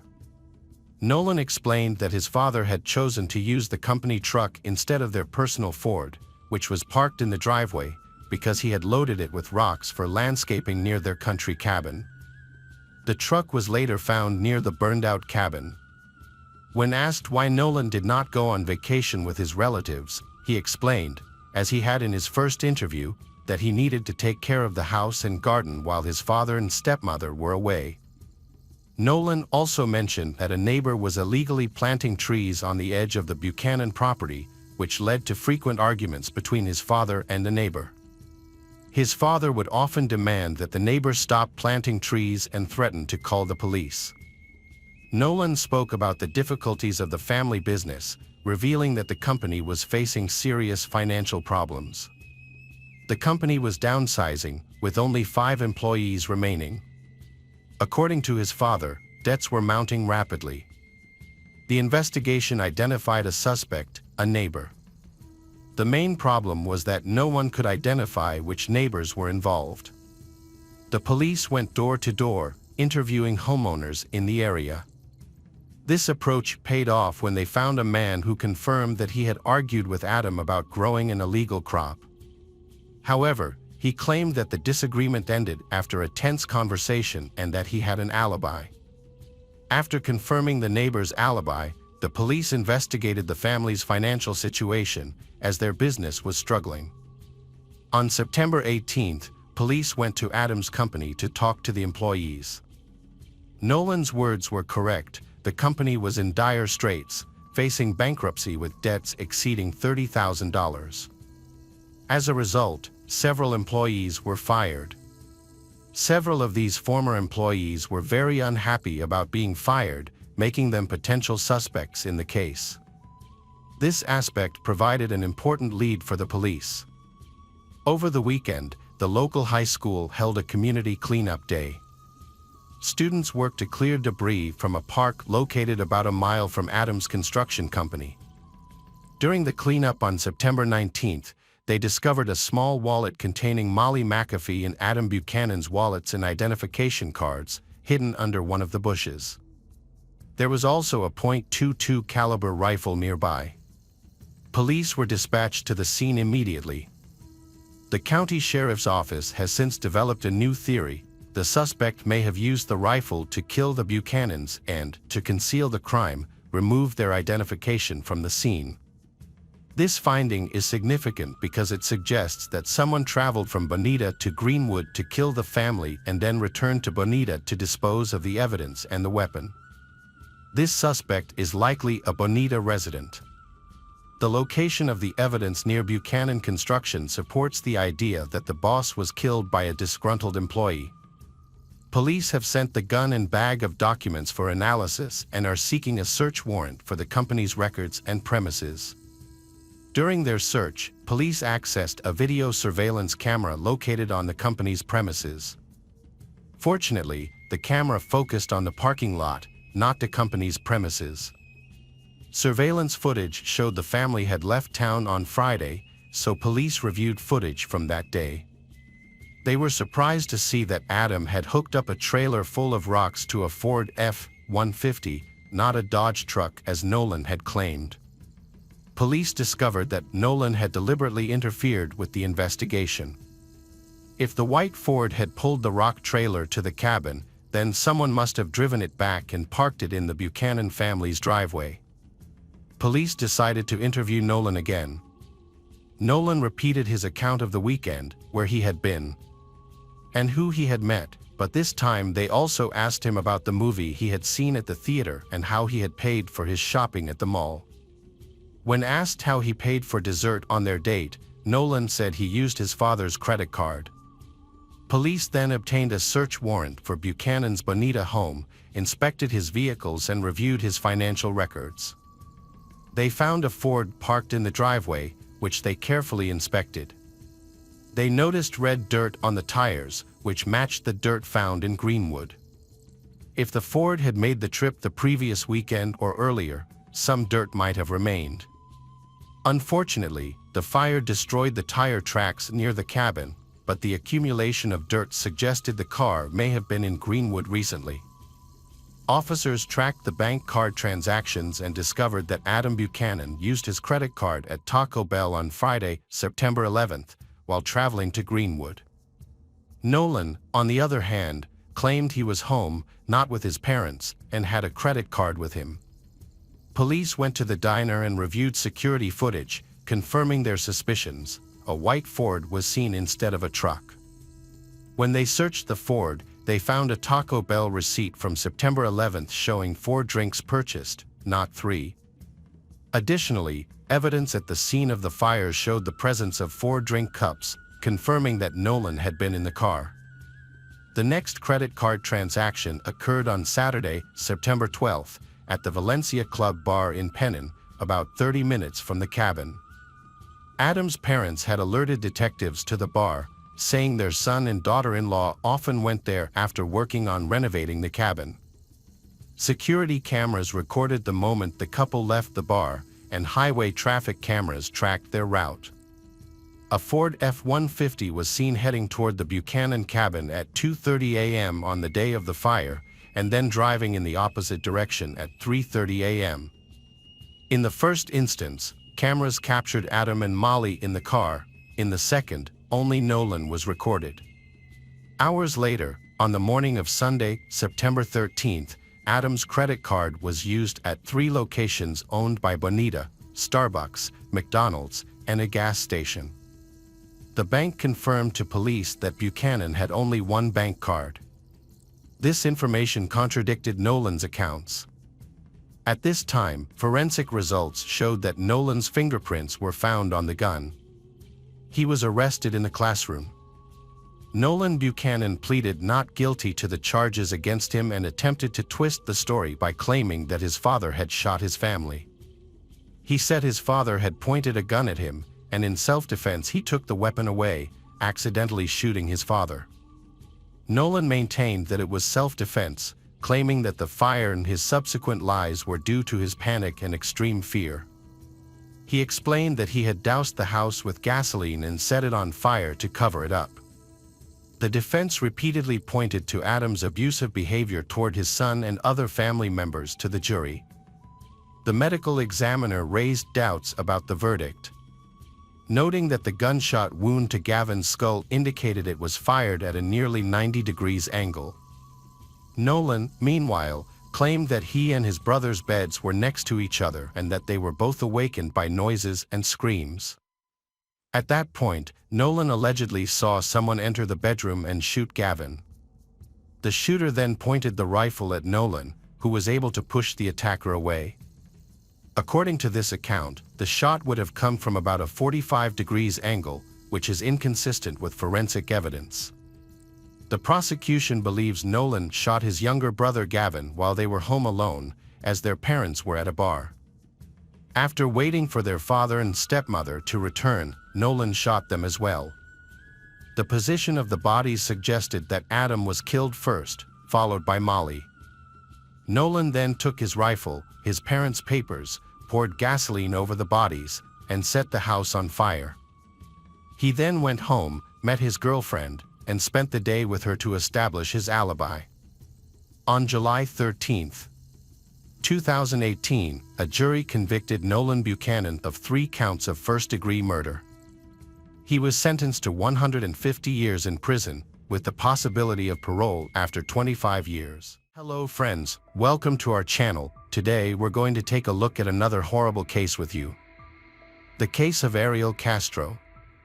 Ariel Castro was born in 1960 on July 10 in the city of Yauco in Puerto Rico.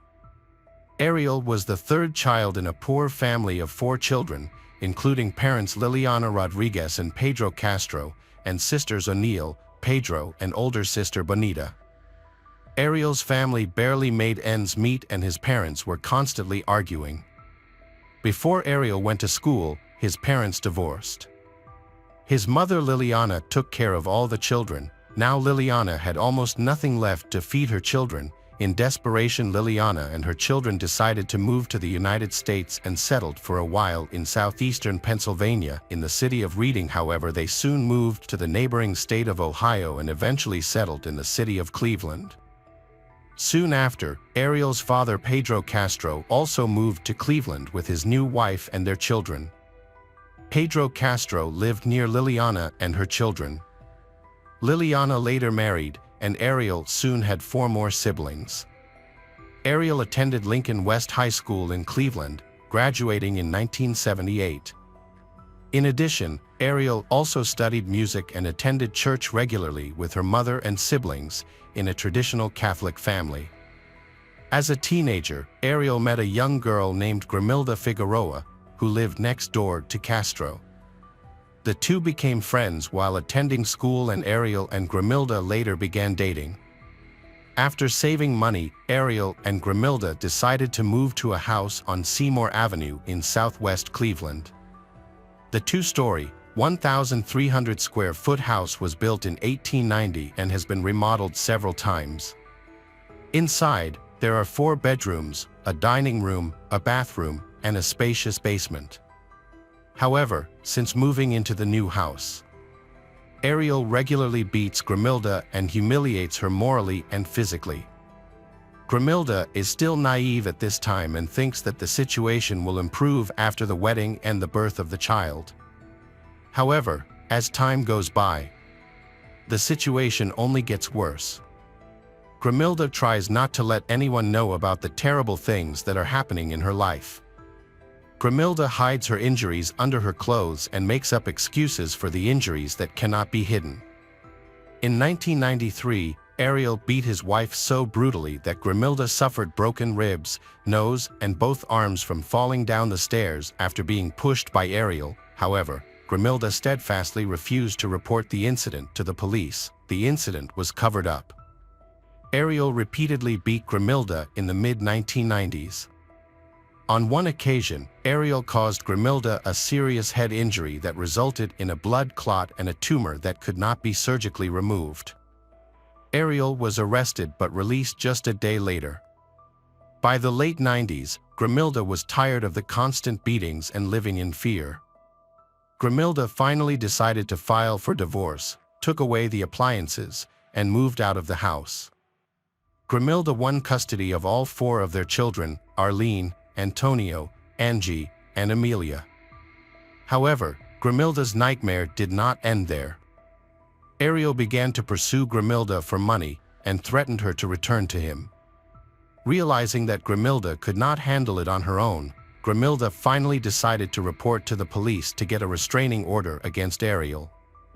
In late April 2012, Grimilda suffered complications related to an inoperable tumor caused by a head injury.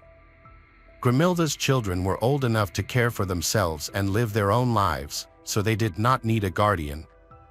However, the children still maintained contact with their father Ariel. Back in the early 2000s, Ariel lived alone in a 2-story house on Seymour Avenue. Ariel worked as a school bus driver and had a passion for playing the guitar. Ariel often performed at city festivals in Latin bands. His neighbors often spoke highly of him, praising his hospitality and kind personality. However, there were many strange things in Ariel's actions that went unnoticed. That he was prosecuted several times for traffic violations while driving a school bus. He had speeding and dangerously making U-turns, for which he was fined and even suspended for a while until he was fired in early 2013 for an act that threatened the lives and health of his young passengers. Additionally, Ariel frequently changed bands because Ariel was kicked out for being late, disrupting rehearsals and concerts. Another strange thing is that after his divorce from Grimilda, he never invited anyone to his house, although Ariel often invited neighbors to barbecues in his backyard. It's hard to say how dangerous this smiling, kindly-faced Ariel was. Michelle Knight was Ariel Castro's first victim. In 2002, on August 23, Ariel decided to kidnap Michelle Knight, then 21 years old. Michelle Knight was born in 1981 and came to Cleveland. Michelle was a frequent runaway and had a history with the police. After becoming a single mother, Michelle faced the risk of losing custody of her 2-year-old child.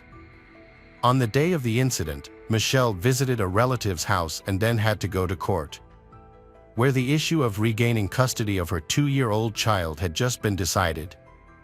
While walking down the street, Michelle saw Ariel Castro driving up and offering her a ride. Since Michelle knew the nearby school bus driver, she didn't suspect Ariel and decided to get in his car. On the way, Ariel tells Michelle that he is taking care of puppies at home and invites Michelle to visit them and help Ariel find homes for the puppies. Michelle agrees, but as soon as she enters Ariel's house, he changes completely. Ariel becomes violent and begins hitting Michelle repeatedly. Ariel then chains her up and takes her to the basement. Over the next few days, Ariel starved Michelle and denied her water. Michelle endured constant beatings and abuse. She could not even get up and had to beg Ariel to let her go, promising not to tell anyone about it. When Michelle's mother reported her daughter missing to the police, for years the police did not prioritize the case and allocated limited resources to the investigation. Michelle's family searched for the girl themselves by contacting neighbors, friends, and concerned people. They also asked for help from Ariel, who helped post flyers around the city with Michelle's picture. However, no one knew that Michelle was being held in Ariel's basement. Ariel's second character was Amanda Berry. This girl was kidnapped in the spring of 2003. Amanda was a young girl who lived near Ariel and worked at a local restaurant. She was born on April 22, 1986 and was about to celebrate her 17th birthday. However, on April 21, 2003, Amanda mysteriously disappeared. After her shift, Amanda called home and told her sister that she would be home soon. As Amanda left the restaurant and headed to the bus stop, Ariel drove up to her and offered to give Amanda a ride home. Amanda accepted. Amanda knew Ariel's son because they had been in the same class for many years. So Amanda trusted Ariel and agreed to go with him. However, Ariel lied to her along the way, saying that Ariel needed help. When Amanda entered Ariel's house, Amanda was trapped. Ariel raped her in public, then took Amanda to the basement. There, she met Michelle, who had been kidnapped and held captive for months. Amanda was also attacked, abused, and starved for days until Amanda's body was too weak to resist. A massive search was launched after Amanda went missing. Her disappearance was widely reported in the media, and Amanda's parents appeared on popular television shows such as Oprah Winfrey and Montel Williams. They shared their story and urged anyone with information about Amanda's whereabouts to contact them immediately. On one show, famous psychic Sylvia Brown was invited on. After viewing a photo of Amanda, she said that the girl had died and her body was in the water. The words troubled Amanda's parents, but the mother, Louise Miller, continued to search for her daughter until she died in March 2006 of a heart attack. In 2012, a criminal named Robert Wolford suddenly confessed to Amanda's murder and offered to show them where her body was buried. Robert led police to a vacant lot in West Cleveland, claiming that he had buried Amanda there. However, a lengthy search failed to uncover any trace.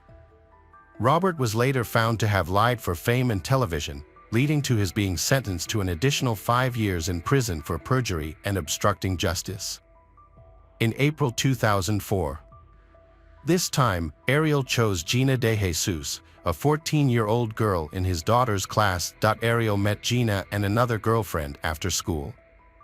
After chatting for a while, the two girls decided to go home separately. When they reached the corner of West 105th Street, Ariel met Gina and offered to take Gina home. Since Gina had known Ariel since childhood, having long been the father of her best friend, Gina got into Ariel's car without suspecting anything. Although it was daytime, there were no witnesses to the kidnapping because the streets were deserted at that time. In addition, Gina took the initiative to get into Ariel's car, so there was no easily detectable conflict. The story of Gina's disappearance was aired on Fox TV's America's Most Wanted and was re-aired twice in 2005 and 2006. Ariel also posed as a volunteer looking for missing girls. When she brought Gina home, Ariel treated Gina similarly to Michelle and Amanda. Abused, sexually assaulted, and locked in the basement. It is believed that the kidnapping was carried out by a middle-aged Hispanic man. Was seen by a passerby. There was even a sketch that looked very similar to Ariel. During the 10 years of their captivity, Ariel constantly abused her victims. They were often starved, attempting to break their spirits and destroy their self-esteem. Severe punishments were also carried out if the three girls did not comply. Michelle, the oldest captive, suffered the most. Ariel would not spare her and would often beat Michelle to intimidate the other girls, forcing them to obey without asking any questions. After years of captivity in the dark and damp basement, Ariel moved them to a room on the second floor, which overlooked the courtyard. During her captivity, Michelle became pregnant at least 5 times. However, each time she showed signs of pregnancy, Ariel brutally attempted to terminate the pregnancy. starving Michelle and kicking her in the stomach until Michelle miscarried. After one brutal torture, Michelle almost died from severe blood loss. Despite this, Ariel remained completely indifferent and refused to let her call a rescue vehicle. The girls were not allowed to bathe more than once a week. To use the toilet, they had only a bucket of water, which Ariel rarely emptied. Ariel only fed the girls once a day but constantly beat and abused them. One day, Ariel gives the girls a puppy, but a week later, Ariel brutally kills the dog in front of them as punishment for Michelle's disobedience. Gina, in 2006, Amanda realizes she is pregnant and is horrified by the image of Ariel beating her to induce a miscarriage. Ariel this time let Amanda get pregnant and give birth. In preparation for the birth, he bought a special inflatable float. In December 2006, Amanda gave birth to a daughter named Jocelyn. Although the baby was born weak, she was lucky to survive. As Jocelyn grew older, the girls began to care for her and create a close environment for her. This helped them temporarily forget the difficult situation they were in. Ariel also changed significantly after having his daughters. Ariel began giving the three girls he kidnapped small gifts and sometimes letting them out into the yard with Jocelyn, but always under close supervision. Jocelyn was developing well, speaking clearly, and being taught to read, write, and count by her mother. Outwardly, she appeared healthy, well cared for and well fed. Despite being imprisoned for years under Ariel's relentless control, the victims attempted to escape many times, but each time they were brutally punished, but the girls never gave up hope. However, on May 6, 2013, Ariel left the house and forgot to lock one of the interior doors. This gave Amanda an opportunity. She left the room and went to the window that looked out onto the street. When Amanda saw a neighbor walking past the house, Amanda began banging and screaming at the window. A man heard a strange noise and stopped, thinking someone needed help. Another neighbor also heard the screams and decided to call emergency services. While waiting for the police to arrive, the men broke the lock on the front door and helped Amanda and her young daughter escape. When the police arrived, Amanda told them that her name was Amanda Berry and that she had been kidnapped 10 years ago. Amanda also said that two other kidnapped girls were being held in a house, in other apartments. All three were rescued and taken to hospital the same day. Amanda, her younger daughter Jocelyn, and Gina were not in critical condition, but Michelle had suffered severe physical and mental damage from the constant abuse. Michelle lost hearing in one ear and almost lost sight in her left eye. Many of Michelle's bones were bent and would not heal, requiring plastic surgery to restore the shape of her disfigured face. After the trauma and forced abortion, Michelle was unable to have children. When police received a report of 3 missing girls and a baby found in Ariel's home, Ariel Castro was arrested in a McDonald's parking lot just an hour later. Ariel's brothers, O'Neill and Pedro, were also arrested on suspicion of involvement, as they had been frequent visitors to Ariel's home. However, they were quickly released due to lack of evidence linking them to the case, as the victims had confirmed. Ariel was charged with forcible kidnapping, assault, battery, forcible confinement, cruelty, and taking the life of an unborn child. Ariel could have received a common law conviction. However, the prosecution required a death sentence. Ariel agreed to cooperate with the investigation and pleaded guilty. Ariel would recount all the events that took place in his home.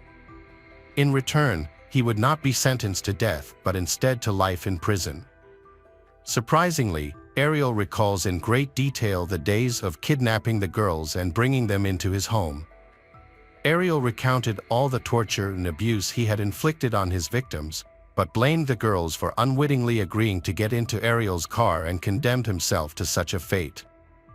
On August 1, 2013, Ariel was sentenced to life in prison without the possibility of parole. On July 9, 2013, Michelle Knight, Amanda Berry, and Gina de Jesus began a new life after being released from the Insanity's custody. After his conviction, Ariel was transferred to a rehabilitation center in Orient, Ohio, where he was closely monitored. However, on September 3, 2013, Ariel was found dead in his cell. At the time, Ariel was 53 years old. Ariel Castro's family members have apologized to the victims and their families. Michelle Knight wrote a book titled Life After Darkness: Finding Healing and Happiness After the Cleveland Kidnapping in 2018. Gina de Jesus also published a memoir titled Hope, a memoir of survival in Cleveland. There are also multiple documentary projects and 2 feature films about the terrifying kidnapping mission. Hello friends, welcome to our channel. Today we're going to take a look at another horrible case with you. The case of Shad Thurion. Shad Thurion was born on September 7, 1997, in Green Bay, Wisconsin, to parents Tara Pinich and Michael Thurion. His parents later separated, and his mother started dating a man named Steve. Shad Thurion grew up in a loving family that included his parents, 2 sisters, Ava and Svea, a brother, Bo Smith, and his younger sibling, Thurion. He was also surrounded by a large, close-knit family that included paternal and maternal grandparents, as well as many aunts, uncles, nieces, nephews, and cousins. Additionally, Shad Thurion had many friends who were like a second family to him. As a child, Shad attended Howard and SWO schools. However, he later decided to help out with the family business, working alongside his father and grandfather. Shad was a lively and adventurous person who enjoyed activities such as camping, gaming, and spending quality time with loved ones. Shad was a talented and artistic person who loved carving wood. He was also kind and compassionate, often putting others' interests before his own. His empathetic nature made him a loving family member. However, what happened to him is all the more tragic because of his good character. On the evening of February 23, 2022, Shad told his family that he was going out to meet 2 friends. They planned to hang out for the night, and his parents bid him goodbye around 9:30 p.m. At the time, no one knew the danger he was about to face. Shad's mother, Tara, had gone out for a while and returned a couple of hours later. She then went upstairs to sleep, unaware that her son had returned home with his friend Taylor and was in the basement. Several hours after midnight, Tara was awoken by the sound of the front door slamming shut as Taylor left. This startled her, and she came downstairs. Tara called out to her son, but when he didn't answer, she went down to the basement to look for him. As she entered the basement, she noticed a bucket with a rag covering it, and she removed the rag, revealing a horrific sight. Her son's severed head was inside the bucket. Panicked, she immediately called 911. "My son's head is in a bucket in my basement," she told the operator. When the operator asked her to confirm what she had seen, she replied, "I looked in a bucket and saw my son's head." When police officers arrived at her residence on Stony Brook Lane in Green Bay, Wisconsin, they secured the entire house before entering the basement. There, they were met with a gruesome scene that left them shocked. They knew they had to find the person responsible for the savage crime, as they posed a potential threat to society as a whole. During their investigation, detectives made a disturbing discovery in a bucket: Shad's severed genitalia and head. They then analyzed Shad's phone records and found that on the evening of February 23rd, he had agreed to meet his friends Taylor and Alexander. At around 9:30 p.m. Taylor picked up Shad to hang out at her apartment. According to Shad's mother, Tara, police questioned Taylor and Alexander at their homes. Taylor was living with her friend Scott Thomas at his house. At Taylor's residence, detectives found bloody footprints near her minivan leading up to her apartment. The investigators took Taylor to the station for additional questioning despite having already been charged with a horrific crime, beheading her ex-partner. A bizarre scene unfolded in the interrogation room as Taylor appeared unconcerned by the situation and instead focused on complaining about the room's cleanliness. As she sat, gazing at the camera, it became evident that she showed no signs of remorse or guilt over what she had done to Shad Thurion. The detective got straight to the point and asked her how she knew Shad. Taylor replied that he was her ex-boyfriend. She also admitted that she had met with Shad on February 23 in her apartment, where Scott was also present. Additionally, she confirmed that the minivan belonged to Scott. When questioned about the activities she, Shad, and Alexander did that night, Taylor readily confessed that they had smoked weed together. She explained that she was giving Shad a haircut while they smoked. However, after a while, Alexander decided to head home, citing the late hour. After Alexander left, Taylor and Shad decided to go to Shad's house, where he told her that his mother and her boyfriend would be coming home late. They went to Shad's house, where they used ice and also injected trazodone, a medication Taylor had stolen from her friend Scott. This revelation suggested that Taylor struggled with substance abuse, adding another layer of complexity to the case. During the interrogation, the detective realized that Taylor was under the influence of drugs, but continued questioning her anyway.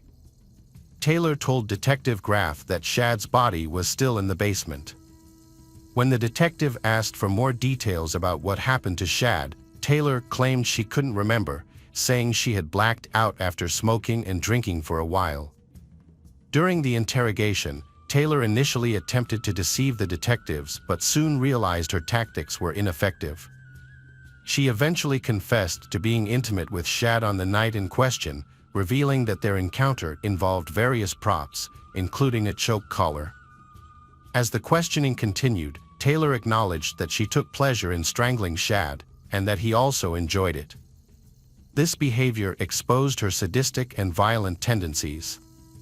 When asked about her preferences, Taylor clarified that she enjoyed being the one doing the strangling, rather than being on the receiving end. She also admitted to having a history of engaging in this behavior. When questioned about the whereabouts of the remaining body parts, Taylor expressed regret for not bringing Shad's head with her. However, this regret was not driven by remorse for her actions, but rather frustration with her own mistake, which ultimately led the police to her. The detective was surprised by her straightforward answers, which detailed the dismemberment of Shad's body. Taylor explained that some body parts were in the van, while others were in the basement. What was more astonishing was her lack of remorse after committing such a heinous crime. The conversation then shifted to the whereabouts of the body parts and organs. Taylor explained that they were all in a black bag. The detective wondered if they would need to take the head to a separate location, to which Taylor replied that it would be difficult to dispose of all the organs. The detective suspected Taylor's behavior was indicative of a disturbed psyche or mental health condition, hindering her emotional response to the crime. Alternatively, she might have been under the influence of drugs, triggering her to act on intrusive thoughts. During the interrogation, Taylor giggled and laughed while providing details of the crime, displaying a disturbing nonchalance. She casually admitted to dismembering her ex-lover with kitchen knives and not disposing of the body parts due to laziness. Her lack of emotion and calm demeanor raised doubts about her mental health and whether she had planned the harm. Taylor denied any intention, but her response lacked remorse. Taylor described how she strangled Shad with chains, admitting that she enjoyed the process and didn't stop even when Shad struggled. This behavior showcases her cruel and sadistic nature. During the interrogation, Taylor shocked the detectives by revealing that Taylor continued to engage in sex with Shad's body after discovering he had passed away. Taylor made a disturbing statement, claiming that when she loved something or someone too much, Taylor felt an overwhelming urge to kill it and lost control. This suggests that Taylor was fully aware of her actions when she dismembered Shad, as the incident occurred immediately after they had been intimate. Taylor openly discussed her disturbing actions after killing Shad, revealing a shocking disregard for human life. Taylor admitted to playing with his body for 2 to 3 hours after his death, demonstrating necrophiliac tendencies. Taylor also expressed regret over not taking any drugs after the incident, knowing it would have calmed her down. During the dismemberment and cleanup process, she became frustrated, but later claimed to have enjoyed it. Taylor explained that she was in a state of panic after the incident and didn't know how to react. She considered calling the police or an ambulance but didn't. When questioned by Detective David about her decision, Taylor expressed regret over her actions. She acknowledged that she had thought about seeking help but was overwhelmed by her emotions. In a later interrogation, Taylor provided a detailed and graphic account of how she dismembered the victim's body. Taylor pulled him over, his head hanging off the bed, near the tub. After I cut his head off, Taylor moved the tub underneath. Taylor explains the sequence. I beheaded the body, blood spilled into a pail, and the head fell in. I poured the contents into a blue Tupperware, finished cutting the head, and placed it in a container. The internal organs are in the Tupperware were scattered around, some in separate plastic bags. I put the bagged organs in a backpack, leaving the blood in the blue tub. Taylor Business was born in Avon, Illinois in November 1997 to Maria and Arturo Coronado. When she was in 4th grade, her family relocated to Wisconsin. Later, she married Warren Business and had a son, Matto, with him. Despite this, she reconnected with an ex-boyfriend, Shad Thurion, and engaged in a relationship with him. After the heinous crime was committed, the authorities recognized that Taylor had significant mental health issues that required attention. However, they also determined that at the time of the crime, she was fully aware of her actions, which included the admission of enjoying the process of dismembering Shad's body. Taylor also confessed to using sex toys on his deceased body and engaging in other forms of physical intimacy with him. Taylor Business was arrested on February 23, 2022, for the murder and dismemberment of her ex-partner, Shad Thurion. Her trial began on July 24, 2022. Due to the severity of the crime, the court needed to determine whether Taylor was sane at the time of the crime and if she understood that her actions were wrong. During the trial, Taylor's grandmother testified about Taylor's difficult childhood. She explained that Taylor's mother had passed away at a young age and her father had remarried. Taylor had also experienced the loss of her brother, Arturo Coronado Jr., in a motorcycle accident in 2021. Additionally, Taylor's husband, Warren Business, was already incarcerated for distributing methamphetamine and was also serving as Taylor's defender in court. The grandmother further revealed that Taylor's young son had been taken into custody by Child Protective Services just 24 hours after his birth. However, Taylor's grandmother and her husband were fighting to regain custody of their grandson, Matto. The grandmother attributed Taylor's turbulent upbringing to her struggles with depression and bipolar disorder. She emphasized that Taylor needed psychological help, but also deserved a second chance at life. Arturo Coronado, Taylor's 51-year-old father, was brought to the courtroom from prison, where he was serving time for assaulting a child. What was unsettling was Taylor's reaction to his presence. She couldn't stop smiling and giggling throughout his testimony. Despite her unusual behavior, her father provided a candid account of her upbringing. He acknowledged that Taylor had struggled in high school, which led him to send her to live with her grandparents in Texas, where she eventually graduated. He also revealed that Taylor had been admitted to a psychiatric center before the birth of her child, Matto, due to hallucinations and suicidal thoughts. According to her, Arturo Coronado, Taylor's life took a turn for the worse when she met her husband, who introduced her to drugs. When Alexander Gainan, a mutual friend of Taylor and Shad, took the stand to testify, Taylor continued to giggle and laugh throughout his statement. Alexander explained that he had known Taylor and Shad since their time at Bellevue Middle School, confirming that they had dated at the time. He also shared his account of the night of the murder, stating that he had been drinking with Taylor and others at her apartment, but left around 1 or 2 a.m. when it got late. Alexander added that he had attempted to contact Shad the following day, but received no response. At her next court appearance, Taylor was seen wearing a spit mask, typically used to prevent individuals from spitting on law enforcement or court staff. Valerie, Taylor's second cousin, and several distant relatives testified on her behalf, stating that while Taylor currently required psychological treatment, she deserved a second chance at life in the future. Kelly Thurion criticized Taylor, saying her actions were cowardly and that her mental health issues shouldn't be a reason for parole. Assistant District Attorney Caleb Saunders concluded that Taylor's actions were not a result of her substance abuse or mental health issues, but rather a deliberate choice. He emphasized that her lack of remorse warrants the harsher sentence for such a heinous crime. Defense attorney Christopher Frolick argued Taylor deserves a second chance, despite committing a horrific crime. He called the murder an honest mistake, suggesting Taylor didn't intentionally commit the crime or take pleasure in it. Frolick claimed Taylor was intoxicated and not fully aware of her actions when speaking with detectives. When Taylor requested a possible extension of the trial, her outburst in court revealed that Taylor was not only struggling with substance abuse, but also had deeper issues that required immediate attention. The trial concluded on September 26, 2022, with Judge Thomas Walsh sentencing Taylor to life in prison without the possibility of parole. The case shocked the world due to the inhumane nature of the crime, in which Taylor dismembered her former lover, Shad Thurion.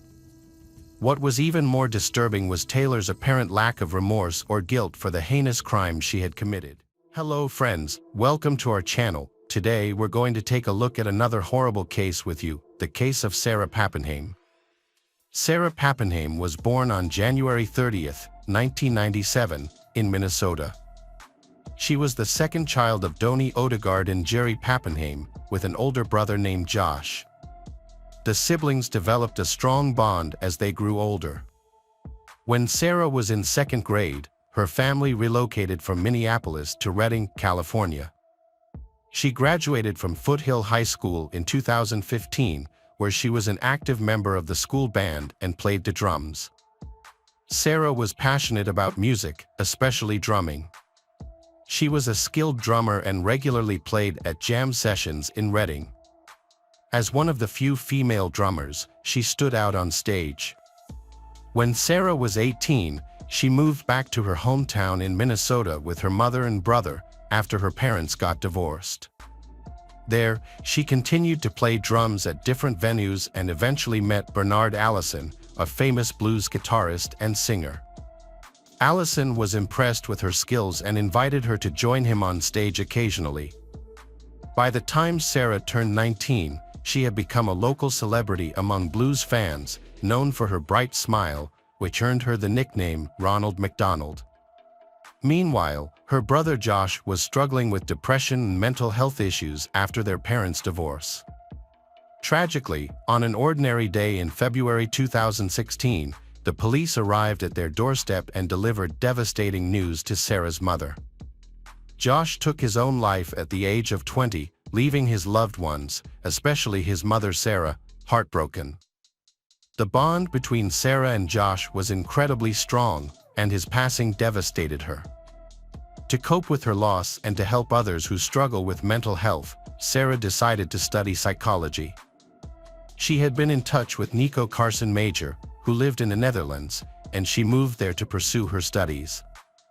At Erasmus University in Rotterdam, Sarah began her psychology program with Nico's support, who not only helped her navigate her grief but also assisted her with her studies as a native speaker. Sarah's passion for music never faded despite her focus on studies and work.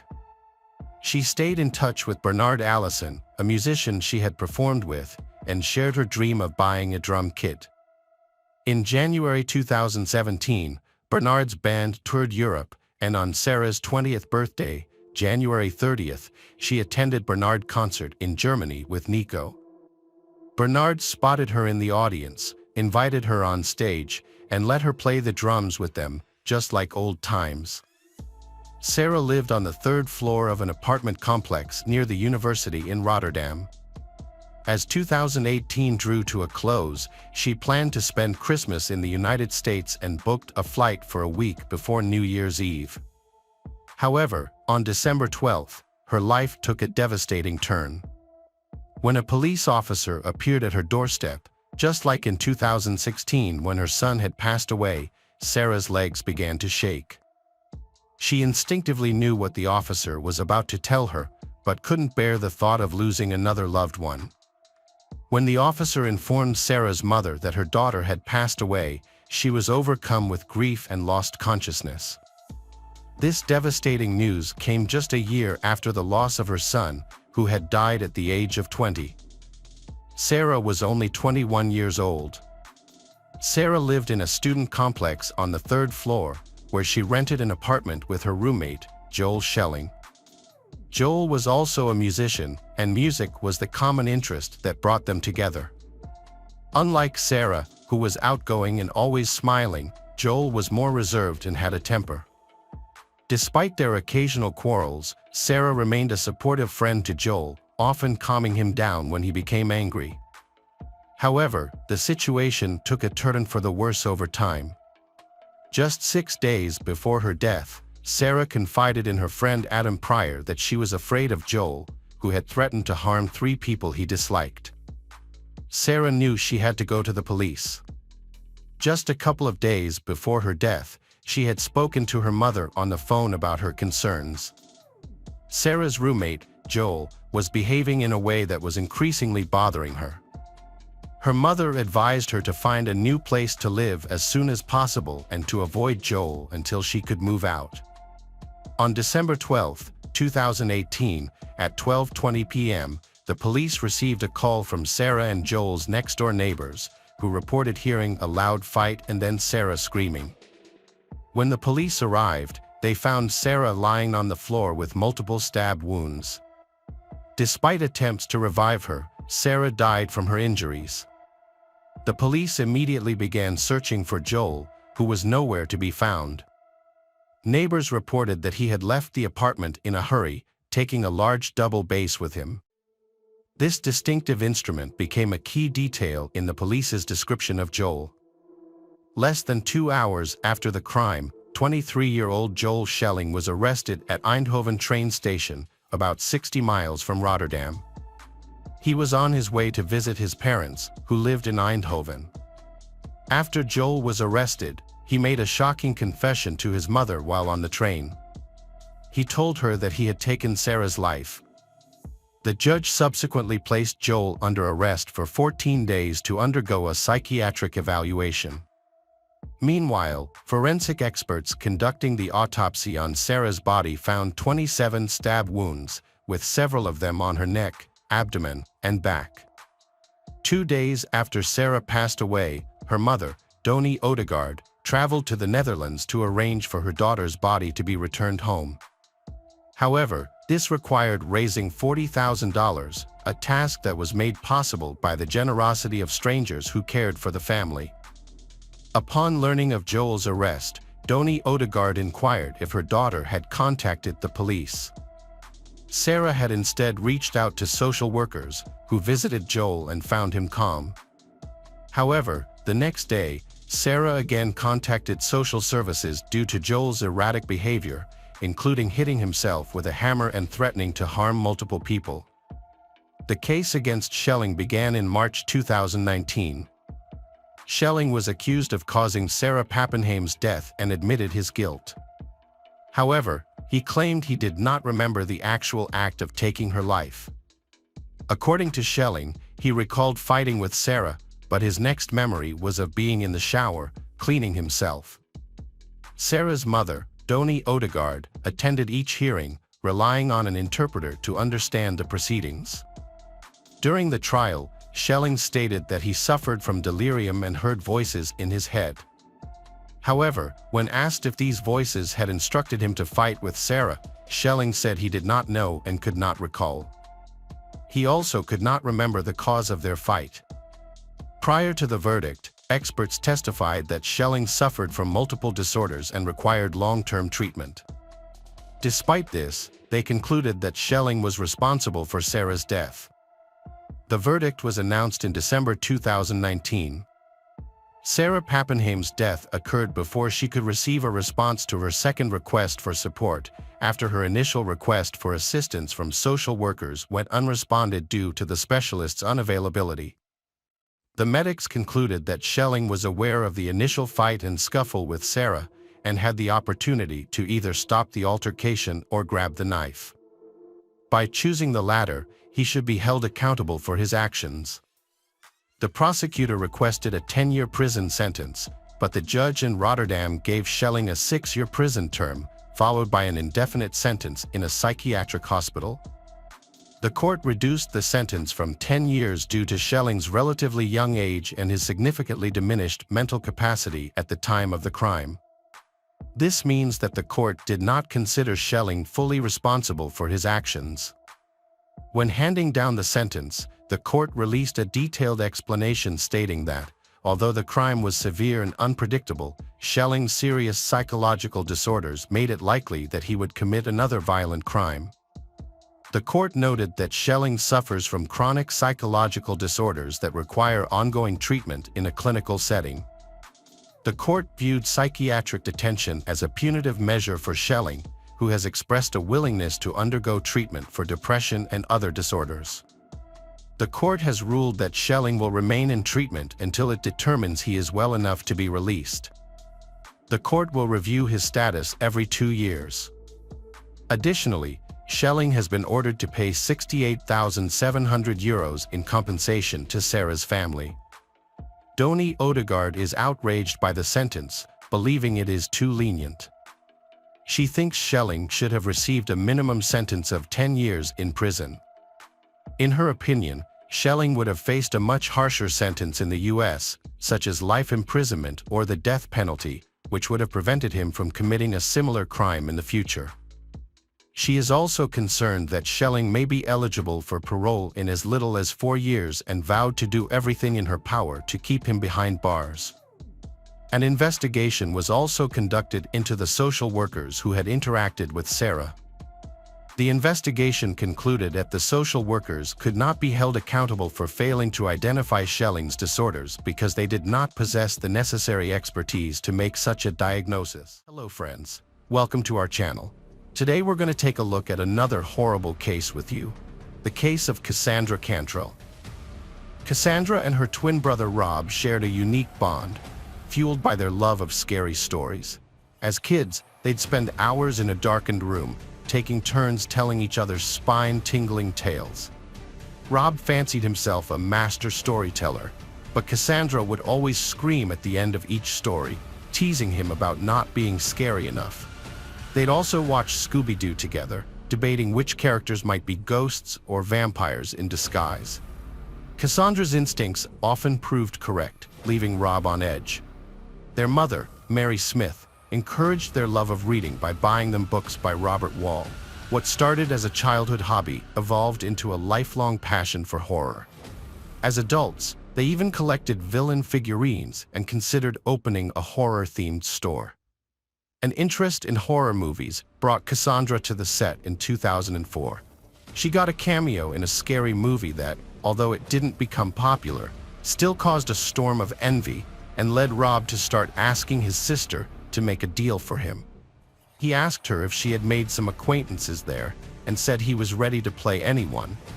He urged her to talk, adding that he was pretty close with the head of the cast and maybe something would come out of it, but he made no promises. Cassandra replied that she had gotten the part by accident herself. Rob was very happy, but despite his enthusiasm, he was not able to play, even in an episodic role. The lead actor in the movie was Colin Dudley, and on set, he and the debutante actress felt an undeniable chemistry. However, neither of them dared to take the first step. That was until they attended a corporate Halloween party together.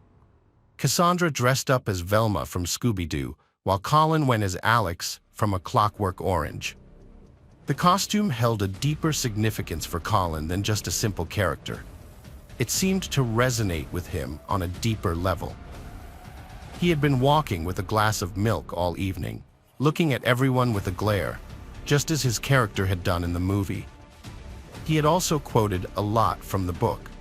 For example, he had looked at Cassandra with delight and had said that beauty invariably caused his only desire to destroy it, for it did not fit at all into their ugly world. Cassandra had thought it was a compliment, and they had soon started dating, but their relationship had not lasted long, only a couple of months. Colin had found another actress, Rebecca, and had started dating her, and later on, the couple had started living together. On August 25, 2020, Cassandra Kel vanished without warning. She drove away from home in an unknown direction and failed to respond to phone calls.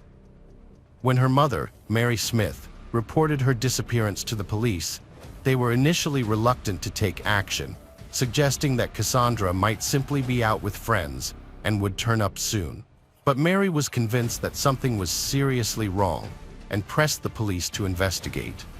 It took 2 days for them to begin searching for Cassandra, and on the third day, they found her car parked under a bridge in a notorious neighborhood known for its high crime rate and homeless population. The car was unlocked and the keys were still inside. The discovery raised more questions than answers. Why was Cassandra in this dangerous area known for its frequent violent crimes and drug-related deaths? The police had to canvass the neighborhood, questioning homeless individuals who, unsurprisingly, were hesitant to cooperate with the authorities. The residents living under the bridge, who spent their days drinking, had no information about Cassandra's whereabouts or when her car arrived. This lack of knowledge was hardly surprising. The detective in charge of searching for Cassandra had obtained her cell phone billing records, as per protocol, but based on his experience, he doubted it would lead to any useful leads, and indeed, it didn't. The signal from Cassandra's phone indicated it was in the nearby body of water under the bridge. Unfortunately, this meant the detectives would be unable to retrieve the phone and access the crucial information it held. Prior to conducting a thorough search of the coastal area, a team of divers stood on the shore and tested the distance they could throw rocks into the water. This test would help them gauge the likelihood of finding the phone. Cassandra's mother had mentioned that her daughter's phone case was adorned with distinctive rhinestones, making it easier to spot. As it turned out, the phone was soon found, but sadly, Cassandra's body was not in the water. While the detectives presented this as a positive development, Cassandra's mother remained distraught and unconsoled. She seemed to have gotten used to the idea that her daughter was dead, and the only thing she wanted was for her body to be found and for the nightmare of uncertainty to end. She sadly mentioned that she had been looking forward to her granddaughter, wanted to be a grandmother sooner, and didn't even have time to give her a crib, which was just sitting in the garage in a box. She wondered what she should do with it now.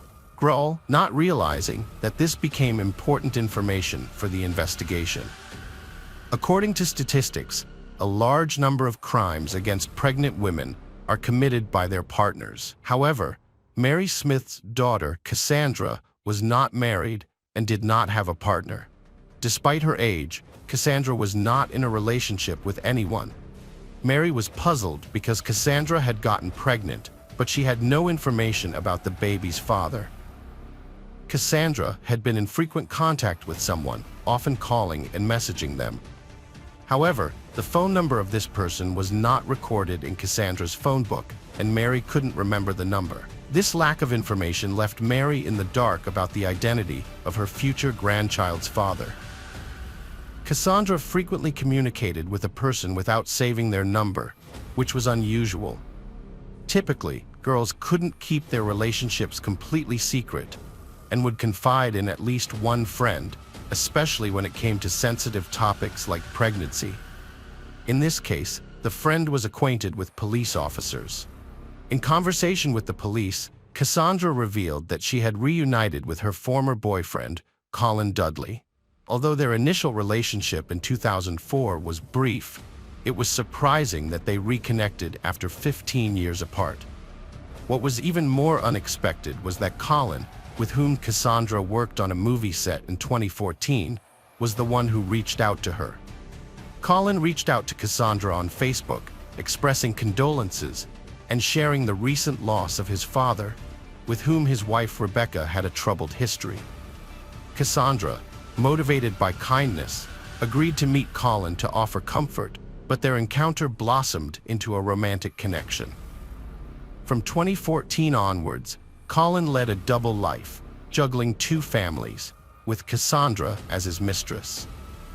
When Cassandra discovered she was pregnant, she chose not to inform Colin, recalling his earlier statement that he didn't want children and was happy with Rebecca's infertility. Fearful that revealing the pregnancy would disrupt his primary family, Cassandra kept the news secret. However, as her belly grew, it became increasingly difficult to conceal. To avoid arousing Colin's suspicion, Cassandra stopped seeing him. Cassandra knew she couldn't keep her secret hidden forever. Lying about having another boyfriend would hurt Colin and lead to their breakup. So she made the difficult decision to tell him the truth. She was pregnant with his child. Over the phone, Colin initially remained silent, but then surprisingly expressed his delight at the news. Cassandra believed he was genuinely happy about it. Meanwhile, a detective arrived at Colin's house and knocked on the door. Colin's wife answered, and the detective, not wanting to discuss Colin's missing mistress in front of her, introduced himself as an old friend of Dudley's, avoiding any awkwardness. Colin quickly left the house with the detective, shutting the door behind him, and walked away from the house without even waiting for an introduction. He seemed to have been expecting their meeting. Colin thanked the detective for being discreet about his credentials in front of Rebecca. He spoke in short sentences, explaining that he had heard Cassandra was missing and found it extremely strange. He admitted he couldn't even guess where she might have gone. He told the detective that Cassandra had confided in him about her fight with her brother and was worried about it. He had advised her to make amends, but didn't know if she had taken his advice. The detective already knew about the fight between Cassandra and her brother, Rob, who had spoken to him about it. Rob had refused to meet with Cassandra on the day she disappeared, which he now regretted. Colin blamed himself for not being able to prevent her disappearance, thinking that if she had visited him that day, she might still be safe. Colin confessed to the detective that he wasn't a good person and acknowledged his past mistakes. He had secretly dated his ex-girlfriend, Cassandra, while still married to Rebecca, knowing it was wrong. He believed that his actions would have consequences in the afterlife, but insisted that he couldn't help who he fell in love with. After his father's death in 2014, Colin resumed his relationship with Cassandra, fulfilling one of his father's wishes. He had broken up with her soon after Christmas, which his father had criticized him for. His father had liked Cassandra, unlike Rebecca, whom he hated. Colin explained that living a double life for 5 years had been exhausting and guilt-ridden. He made excuses to hide his late-night returns, pretending to go on business trips or fishing, which he despised. He even bought fish to deceive Rebecca, who would cook them, despite the smell making him sick. Colin mentioned that Cassandra was pregnant, but didn't know who the father was. He heard from a close friend that Cassandra claimed the baby was his, which he found hard to believe. Lately, Cassandra had been avoiding him, and he understood why, as she wanted a family, something he couldn't provide. The detective asked Colin when he last saw Cassandra, and he replied that he couldn't remember, guessing it was around 3 to 4 months ago, except for a brief encounter at the mall when his wife was in the fitting room. Colin asked the detective if they thought they would find Cassandra alive, and the detective assured him they were doing everything possible. However, this wasn't Colin's last encounter with the detective. The police discovered that Colin was the owner of the unsigned phone number Cassandra's mother had mentioned. It turned out that Cassandra had frequently called Colin, including on the day she disappeared. Additionally, CCTV footage from the train station near the bridge where her car was found showed a suspicious man on the platform. The suspect wore a disguise, covering his face and head, making it impossible to identify him. However, the detective noticed that the man's gait and hat were eerily similar to those of Colin Dudley and Alex from A Clockwork Orange. The detectives followed the suspect through CCTV cameras, watching as he entered a cafe, left, and drove away in a car with a license plate registered to Colin Dudley. Armed with a search warrant, the police searched Colin's house, hoping to find Cassandra alive in the basement. Initially, they found no evidence of a crime, but they did discover the hat Colin had worn as a disguise. In the basement, a service dog trained to detect blood scents began barking, suggesting something was amiss. Colin claimed innocence, stating that the police were trying to frame him due to a lack of evidence and suspects. His wife was shocked and upset, but when asked if she thought her husband was capable of murder, she hesitated before saying no. Despite the circumstantial evidence, there wasn't enough to imprison Colin, frustrating Rob and Mary Smith and leaving the detective feeling helpless. Colin was questioned again, and he provided an alibi, stating that he had visited a hardware store on the morning of August 25th to buy cleaning supplies and trash bags. However, the large trash bags raised suspicions. The police also discovered a deleted text message from Cassandra, stating that she was approaching Colin's house. Additionally, phone records showed that the couple hadn't left the house for hours that morning.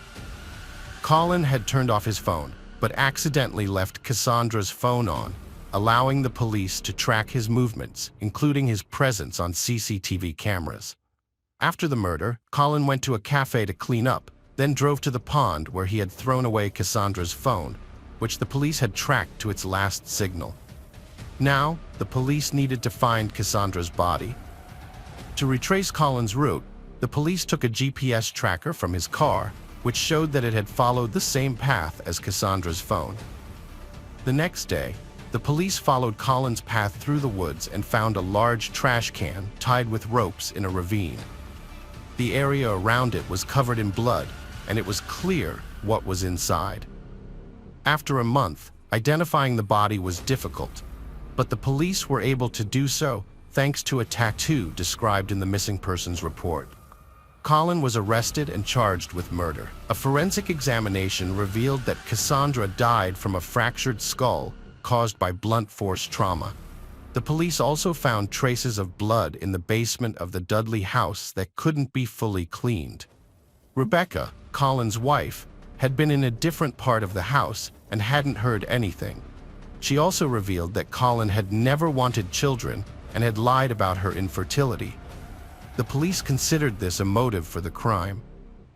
During the trial, due to a lack of witnesses and physical evidence, the jury couldn't be convinced that Colin had committed the murder. So, the court offered Colin a deal. If he pleaded guilty, he would get a shorter sentence. Colin was sentenced to 26 years in prison. Cassandra's mother and brother were devastated, feeling guilty that they hadn't met with Cassandra before her death, and that the killer would likely be released one day. Hello Warsaw brutally killed Varka Rani just a few months into their marriage. The news sent shockwaves through both Jasvir's and Varka's families. Jasvir's family struggled to come to terms with their son's sexuality, while Varka's family was consumed by grief. The evidence against Jasvir was overwhelming, and he was subsequently taken into custody and brought to trial at Wolverhampton Crown Court. Although Jasvir initially attempted to denial and deceive to avoid punishment, he was eventually sentenced to life imprisonment after a grueling 3-month trial. Furthermore, he would be ineligible for parole for at least 20 years. Hello friends, welcome to our channel. Today we're going to take a look at another horrible case with you. In November 2023, a 44-year-old former Minister of National Economy of Kazakhstan, Bishanbayev, committed a terrible act against his 31-year-old wife, Sultanat Nukanova. He tried to conceal his actions, but the story became widely known. The case attracted significant attention, with many people in Kazakhstan and worldwide following it closely. Bishanbayev had a history of corruption and had previously been convicted, but was released early from prison. People speculated whether he would avoid harsh punishment this time as well. The focus was on determining the extent of his sentence. To understand the case better, one needs to delve into the complex history of the couple's relationship and learn about their backgrounds. It is also important to examine the specifics of the trial and why the defendant opted for a jury trial. Bishimbayev was born on April 11, 1980, in Gil-Lorda, Kazakhstan. He was the eldest child in a family with political ties. His mother, Alnur Libova, was a successful entrepreneur who supported him during his legal troubles. He pursued multiple higher education degrees and had a successful career in banking and government before his stints at the Ministry of Economy, which were marred by corruption charges. He had previous marriages and children before meeting his tragic fate with Sultanat Nukanova. Sultanat Nukanova, born on May 15, 1992, in Pavlodar, Kazakhstan, was known for her interest in astrology from a young age. She had a successful career as an astrologer and was known for her accurate predictions. Her family background included a politically successful uncle. Sultanat's life was cut short tragically, leading to a high-profile case that captured widespread attention. Nukanova promoted astrological services on social media, offering personal and online consultations, short-term and long-term forecasts, and guidance in achieving goals, career choices, and spiritual growth. She also provided love advice, tested compatibility, and helped navigate relationships, catering exclusively to women and girls. Achieving financial independence quickly, she earned a good income, doing what she loved, and gained a large following online. Her services were highly sought after, with consultations booked months in advance, allowing her to live the life she had always dreamed of. In the spring of 2022, a dedicated fan named Bishimbayev came across Nukanova's page on a popular social network. He was impressed by her and wanted to contact her for an astrological consultation. However, she informed him that her services were only for women. This rejection only made Bishimbayev more interested. He continued to try and get her attention by complimenting her and even tried to evoke sympathy from her, claiming that only she could help him. Nukanova was flattered but refused to meet him in person due to his persistent and annoying behavior. She offered him an online consultation multiple times, but he refused. For several months, the politician persistently tried to ask the beauty out on a date. He gathered information about her whereabouts, social circle, interests, and more. Despite initial refusals, the beauty mentioned having a persistent admirer to her friends. Eventually, she agreed to a business meeting for counseling in person. The man made a good impression by being polite and courteous, but this was just the start of their interactions. Yet, in a direct conversation with her brother, Nukanova stated that this man wasn't her type and that they wouldn't work out. Initially, the ex-minister's actions didn't worry Nukanova or her relatives. She believed she could keep her distance, and her loved ones knew she couldn't be coerced. However, within a month, the situation changed.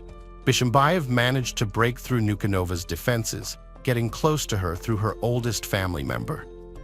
He expressed a desire to speak to her grandmother and seek her blessing, fearing that if Nukanova changed her mind and agreed to marry him, it might be too late to seek her grandmother's approval. Nukanova was touched by the gesture, but still refused to have a relationship with the politician. In the fall of 2022, she visited her parents in Pavlodar and discussed the lack of any significant changes in her personal life. Nukanova confided in her brother, expressing her confusion over the 12-year age gap with Bishimbayev. She admitted to not being attracted to him, and astrologically, they were not compatible. Shortly after that visit, Bishimbayev stumbled upon a post on his social media feed where his sister announced that he had proposed to her, and she had accepted. This news came as a complete surprise to the family and their friends, as she had previously indicated that their relationship was not serious.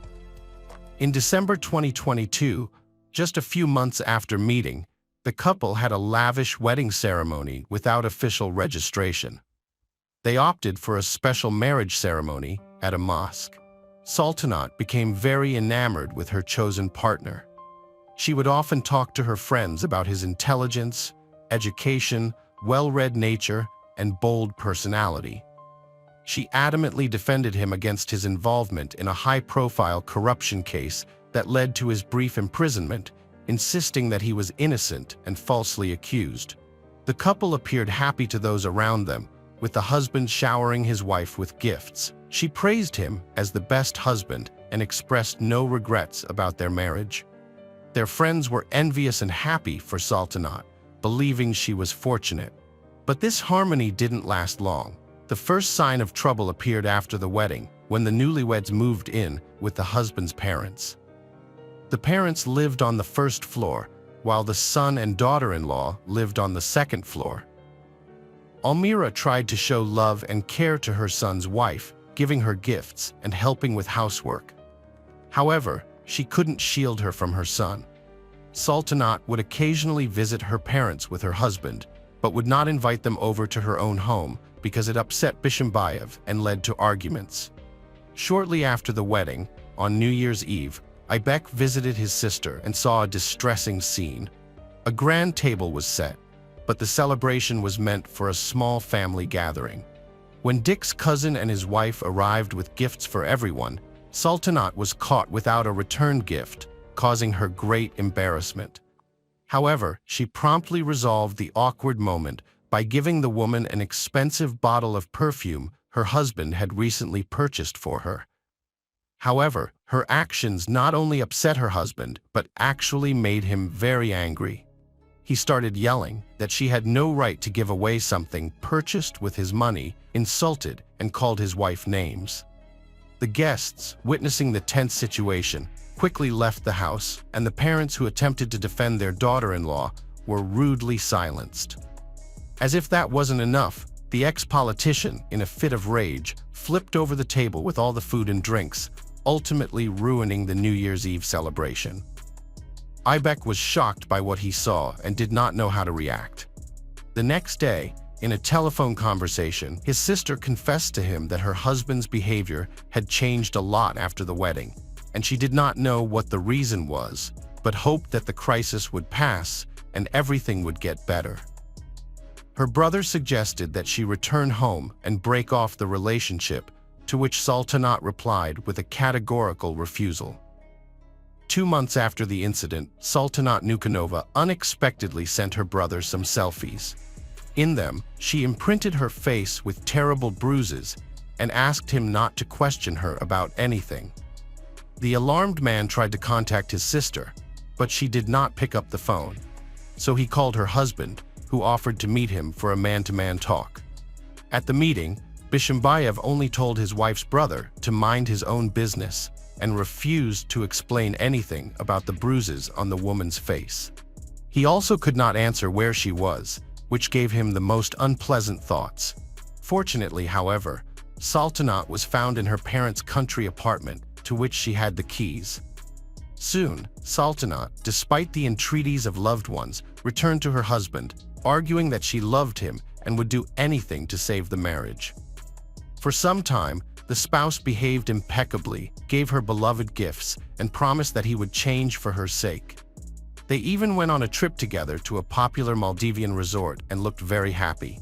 However, later, the photos from that vacation were admitted into evidence in court because there are clearly visible bruises on the woman's body and fingerprints on her wrists as if she was roughly grabbed by hands. Neither to him nor to his parents, his sister has not complained about problems in the marriage since then. Although her behavior and changes in appearance spoke for themselves, she lost a lot of weight, withdrew into herself, and began to wear more revealing outfits that apparently helped to hide the bruises and abrasions on her body. Moreover, the once successful astrologer and popular blogger stopped holding appointments and even giving online consultations. On social media, she posted only pictures with her husband, praising their relationship. However, behind the scenes, he controlled her every move, isolated her from friends, and monitored her communications. Despite portraying a perfect image publicly, the reality was far from it. In a candid conversation, she confided in a friend about her husband's controlling behavior, jealousy, accusations, and physical abuse. Despite advice to leave him, she seemed unwilling to act.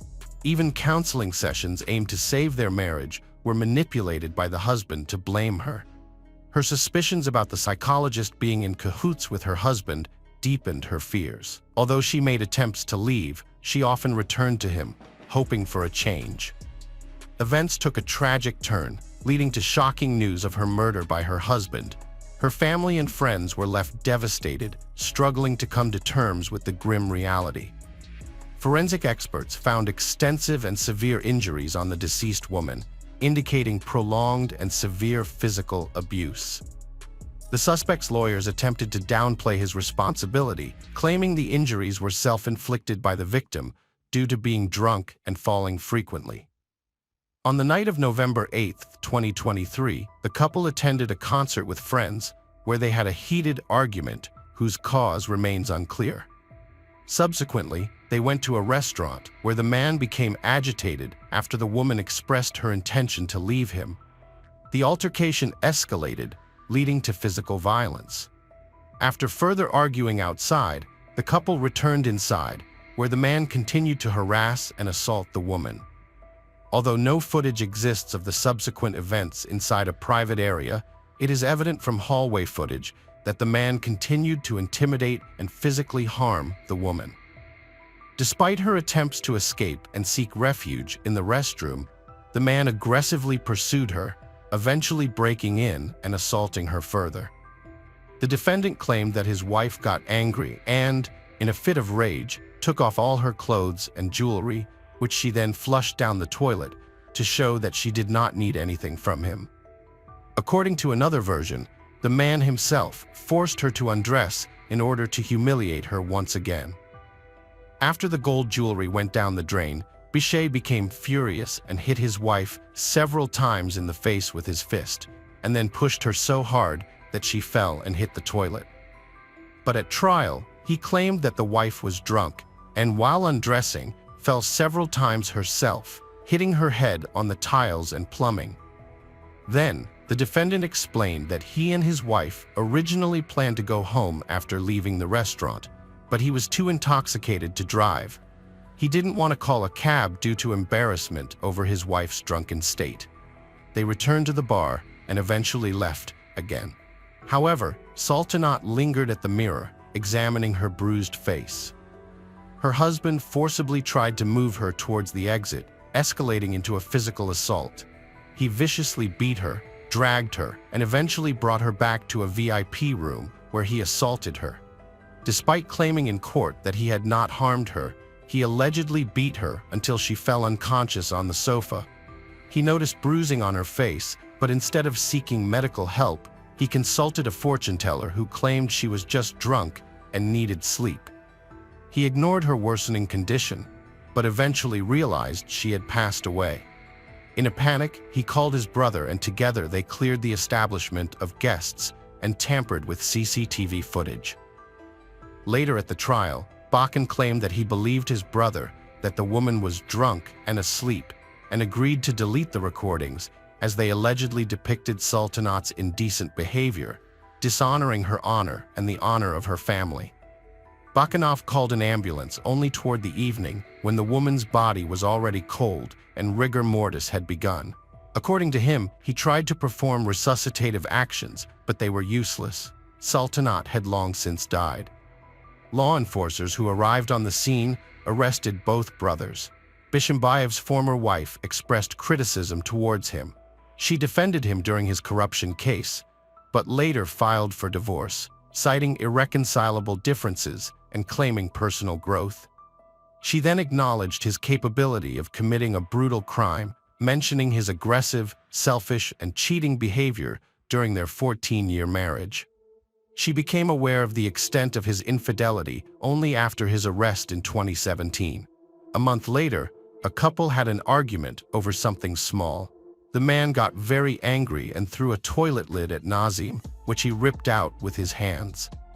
The woman managed to avoid getting hit, but she realized at that moment that their marriage was over. She thought that Bishimbayev had been holding back his demons because he knew she wouldn't tolerate it, but he ended up humiliating and insulting her when she couldn't fight back. The trial started in March 2024, and it became evident that the case would be challenging. The family members of the victim were insistent that the trial be as transparent as possible, with journalists present so that everyone could witness the proceedings. They were concerned that the accused would use his wealth and connections to influence witnesses and judges in order to avoid severe punishment. Contrarily, Bishimbayev demanded a trial by jury, which was approved. The jury consisted of 12 members, 10 primary jurors and 2 alternates, along with the judge.